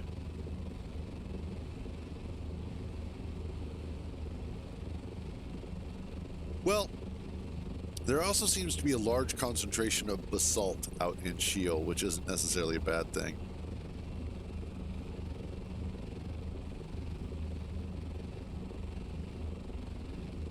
And, of course, various other stuff.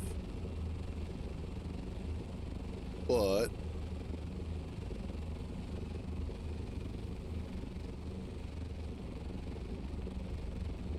let's go pick up some extra jasmium anyway. I mean, all dressed up. There we go. Anyway.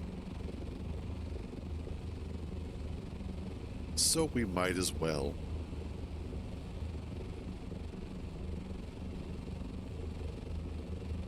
And what I should be able to do, there is actually a spot in Sheol down here, I believe, that I think it's this island here where there's no radiation. It's a radiation-free zone down in here. That might not be too bad for dropping off. So I could conceivably come down this way along the border and then come into here.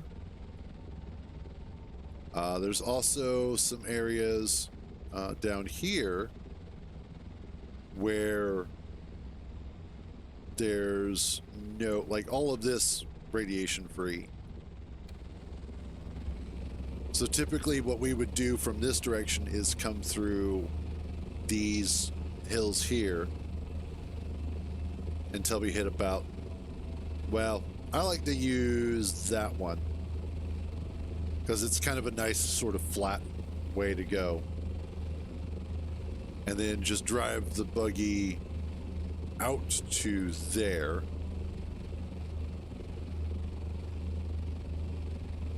And then from there, I can just hop through these islands past the open sand, and we're usually fine.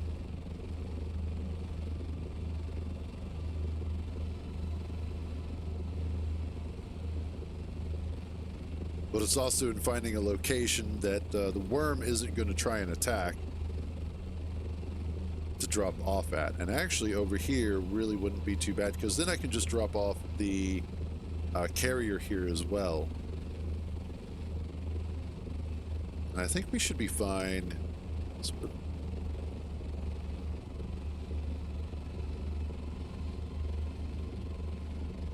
That wouldn't be too bad of a spot. Technically, I could probably just do it over here on top of the ship. I'm thinking.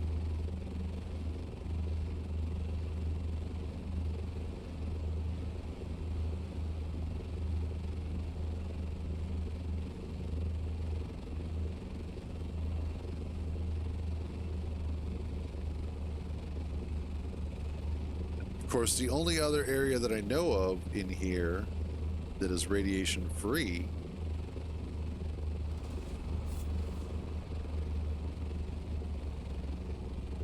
don't do that is down here.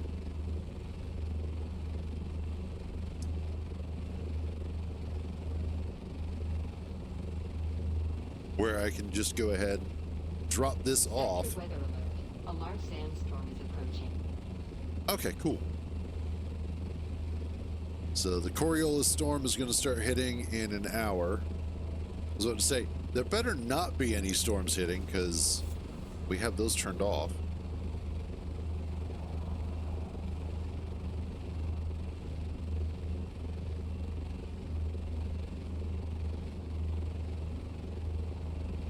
But out this way, as I'm going to demonstrate, there is this little outcropping here that is radiation free, which is really useful if you're out here for a little while and you just, like, if you're down south and you need to dump your radiation, this island here, this outcropping, you can just go ahead and right at the very end is get rid of your radiation.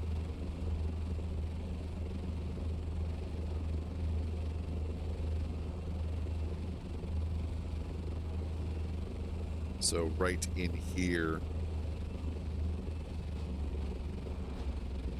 Kind of tempted, since we don't have any sandstorms on the server, is to just go ahead and I have to do this.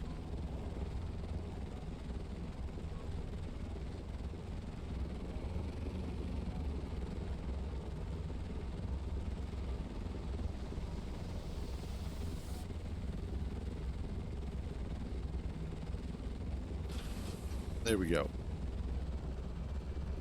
What I'm thinking is I can put down a sub-5 and then just build a landing pad for this thing. Then abandon the sub-5 and the landing pad will just remain. That won't be a problem.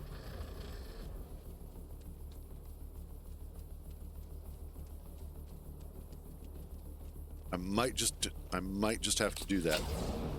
One of the benefits of having a private server is you can do dumb shit like that. Yeah.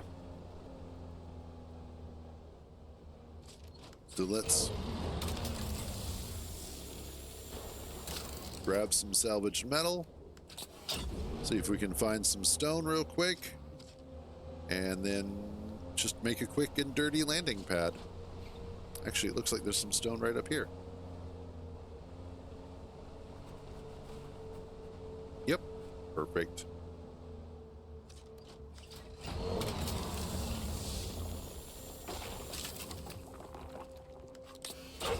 See if we can find a little bit more.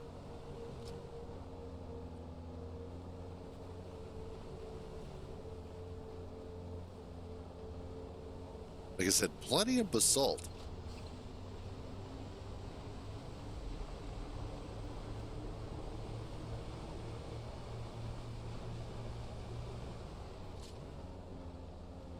Of course, the jasmium and whatnot. I don't need that much more extra scrap metal, so we'll leave that alone.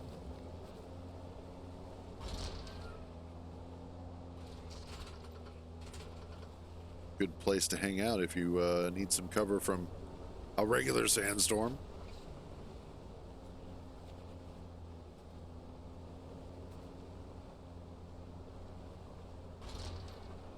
Jasmium up there. It's amazing how many broken down thopters there are.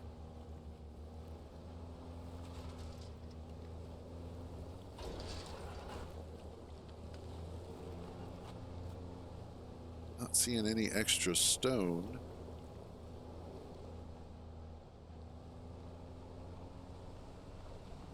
Some copper.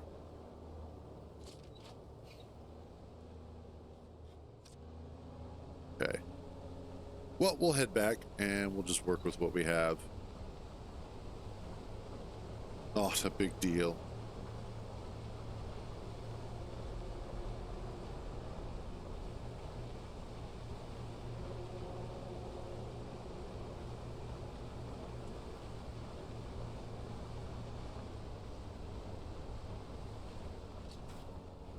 Maybe there's some on the backside here. We'll check that out real quick.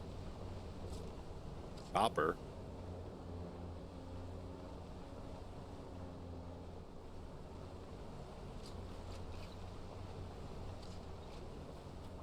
Okay. That's fine. Okay. So what I want is actually you.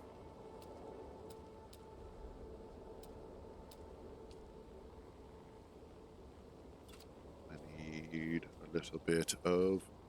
I'm always doing that.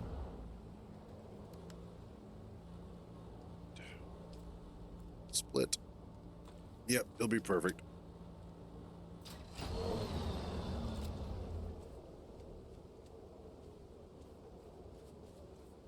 Yeah, this should be...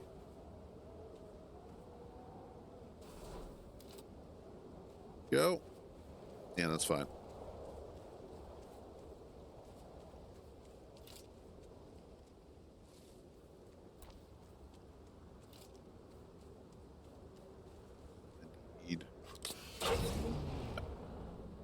Looks like I'm going to need to repair a lot of this too. There we go.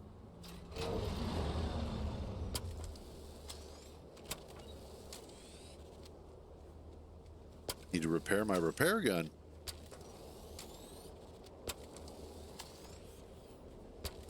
Always something to do. Always more work. Swear. Okay. I just need to do chome.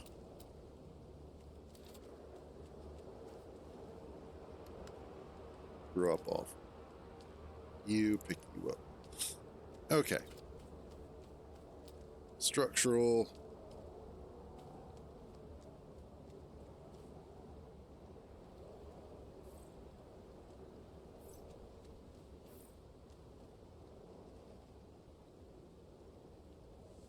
There we go.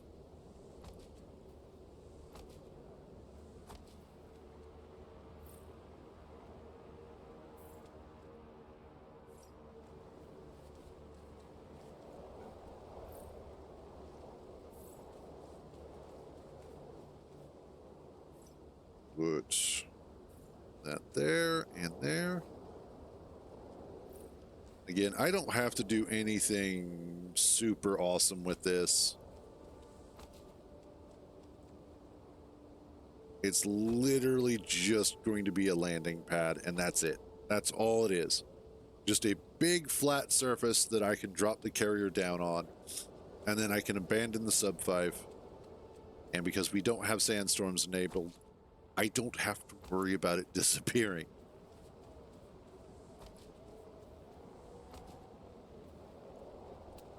And roofs, and we do this.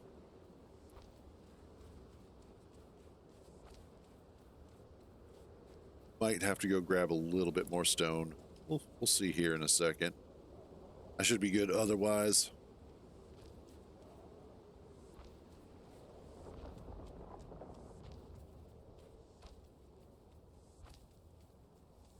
It's also kind of a nice place to get some shade.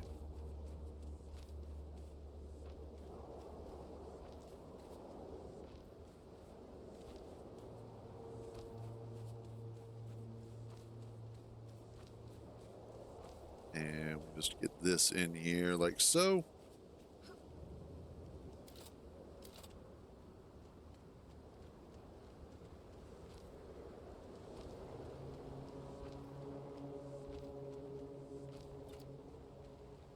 And is that going to be big enough?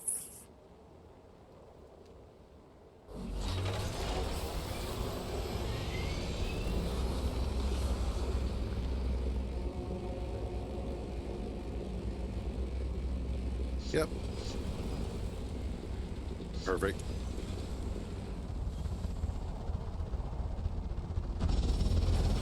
And there we go.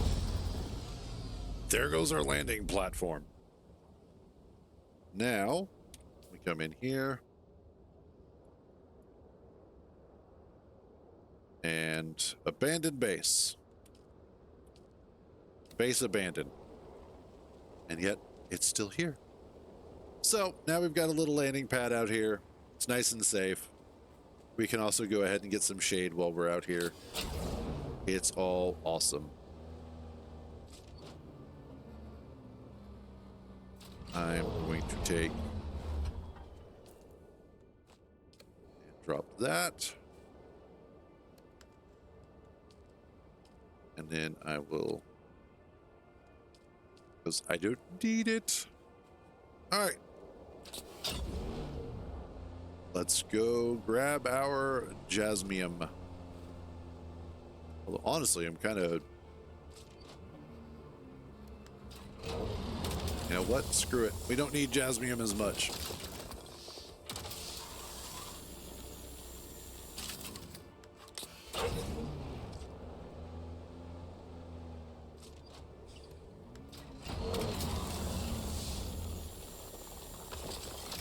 Awesome.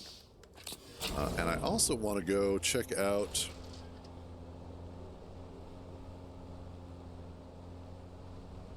let's go get some of this, and then I want to check out the cave that's over there. Lust. In fact, it looks like all of the caves that are in this area are named after the sins. So it'll be interesting to check those out. Because there's lust, there's greed. I haven't really seen the others, so I don't know if they're all named similarly yet. But if I had to guess, it's just a hole in the wall. There we go. That's what I was looking for.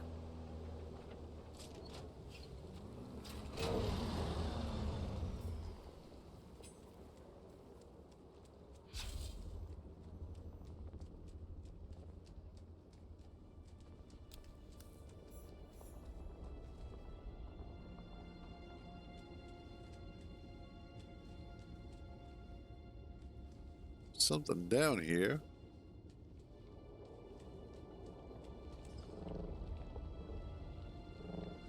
Toxic sludge.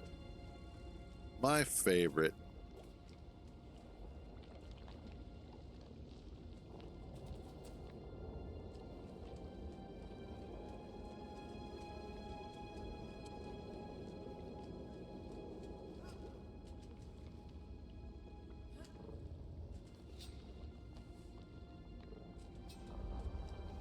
Jasmium there, but is there anything else in here? Sure, why not?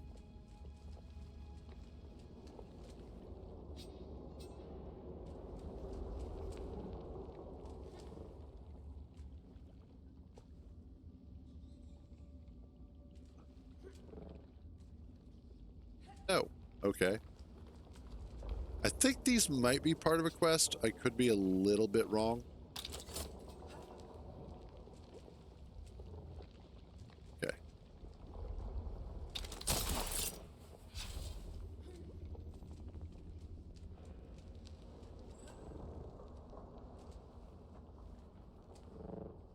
Yeah, okay. Anyway, let's get back in here.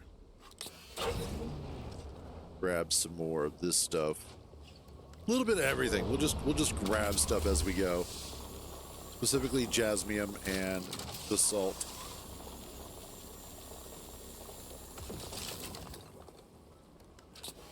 As both of those are useful to us for the construction of things. The salt because it makes plastone, jasmium because it goes into duraluminum. Duraluminum, even though we are starting to work on the tier 6 stuff on plastanium. It's still one of those that, or plastanium, is it plastanium? Whatever. The tier 6 stuff. Even though we are working on that specifically, we still need a lot of duraluminum for the other things until we get to a point where we're comfortable with our tier 6 income, if you will. Well, there's also things like the directional wind turbine, where we need duraluminum for that.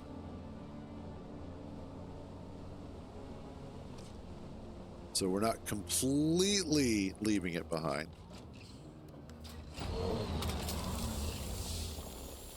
Which would be nice.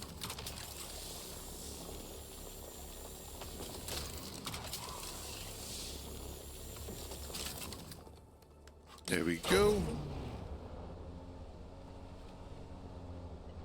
Just little bits here we'll collect.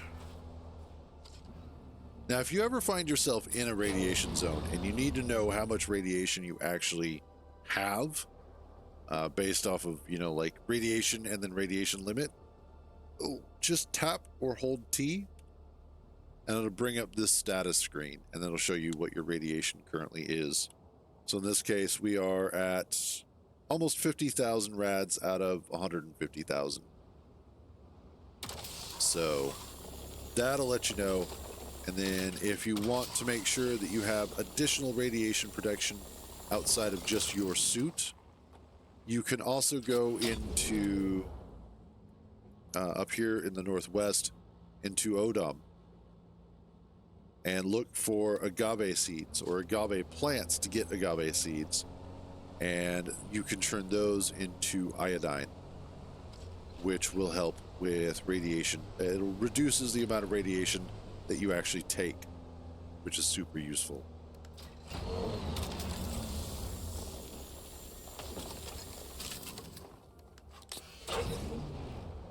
There we go. Also wasted trip, and I got to make my platform out here.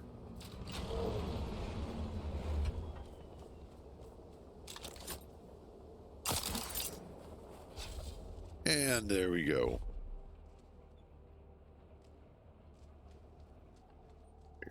I wish we could actually climb into it.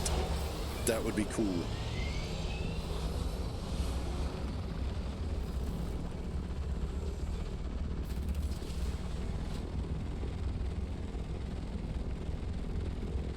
All right. Now we just got to make the trip back.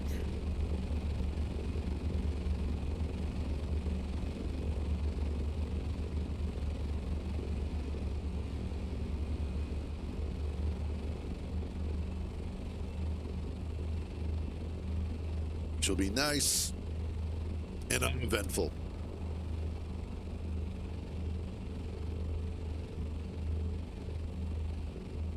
And then with that landing pad, anytime in the future that I need to come out here, I'll be able to just drop off stuff there and we're good.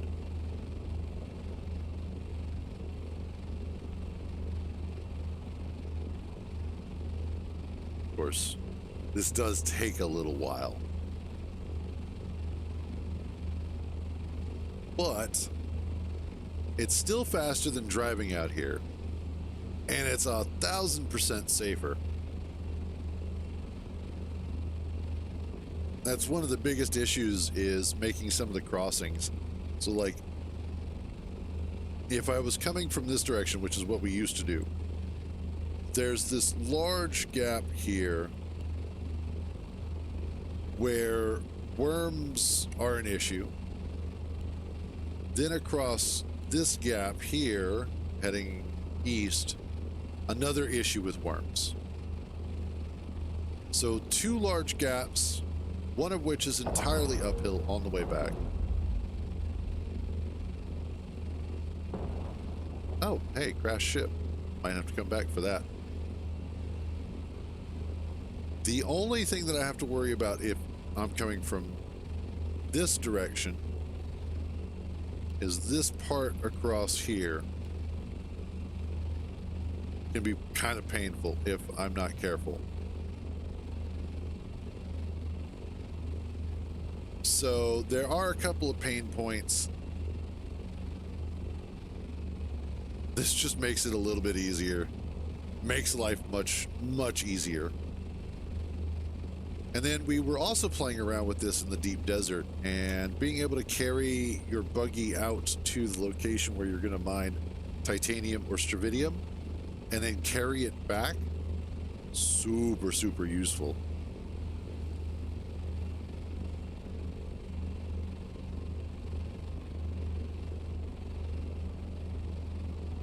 But I think we're going to go ahead and just get this back to base, drop off what we have, and then wrap it up for today. And then tomorrow, we'll definitely be doing more Space Engineers.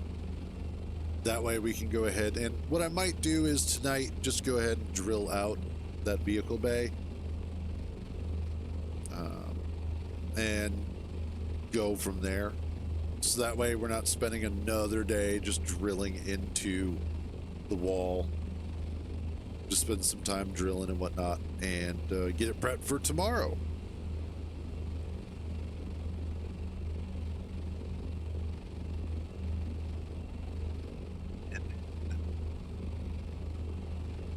I think the rest of the week we'll work on getting more of the base sorted out so that I can finally start moving all of that stuff that's inside that entry area and get it moved out of that location so that I can actually start utilizing it as the entrance to the base.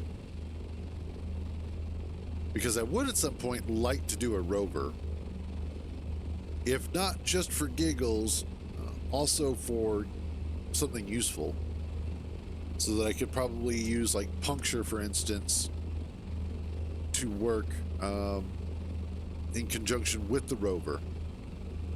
Okay, I'll take a look at him here in just a second. Just got to drop this buggy off.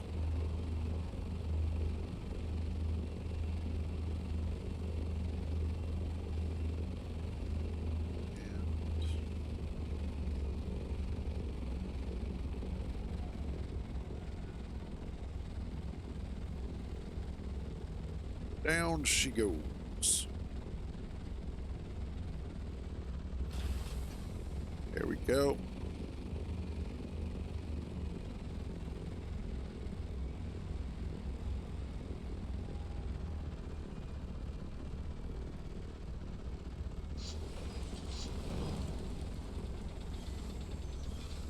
Perfect. And we're back home. I probably could have come forward a little bit more.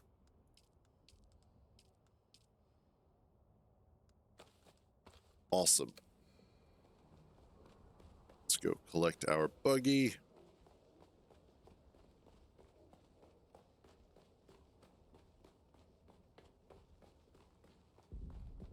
Bring it in, and then that way we can collect the spoils.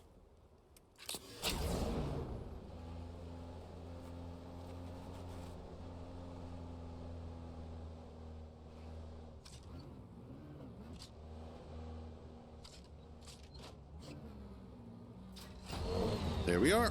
Alrighty, so let's take a look at these.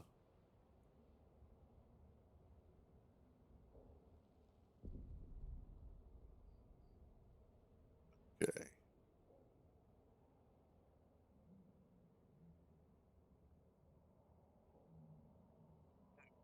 So these are...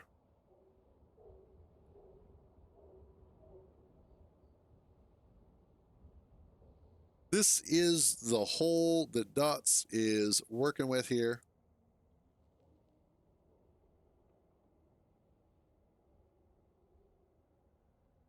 Yeah. So this is the hole that Dots is talking about.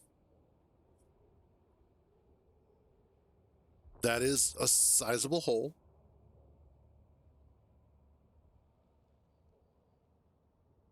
And what you're wanting to do is cover this in 3x3 plates and then get them all welded up, if I'm understanding correctly. Which, again, take a cargo ship, throw some welders on the front of it, and just make sure that either on the front, or you could even have them so that they are facing down, and then just weld it up that way. And just slowly go at your pace. Gotcha.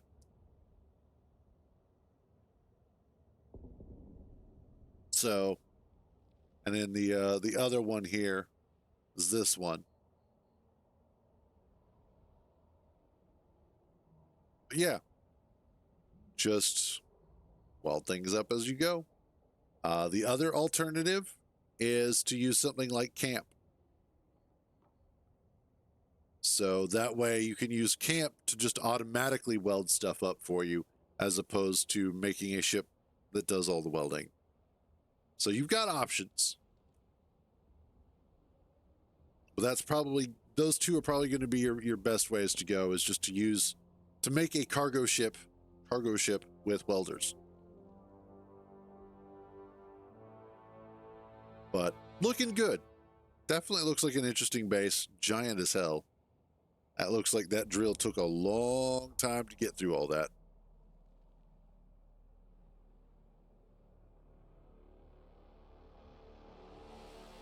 But there we go.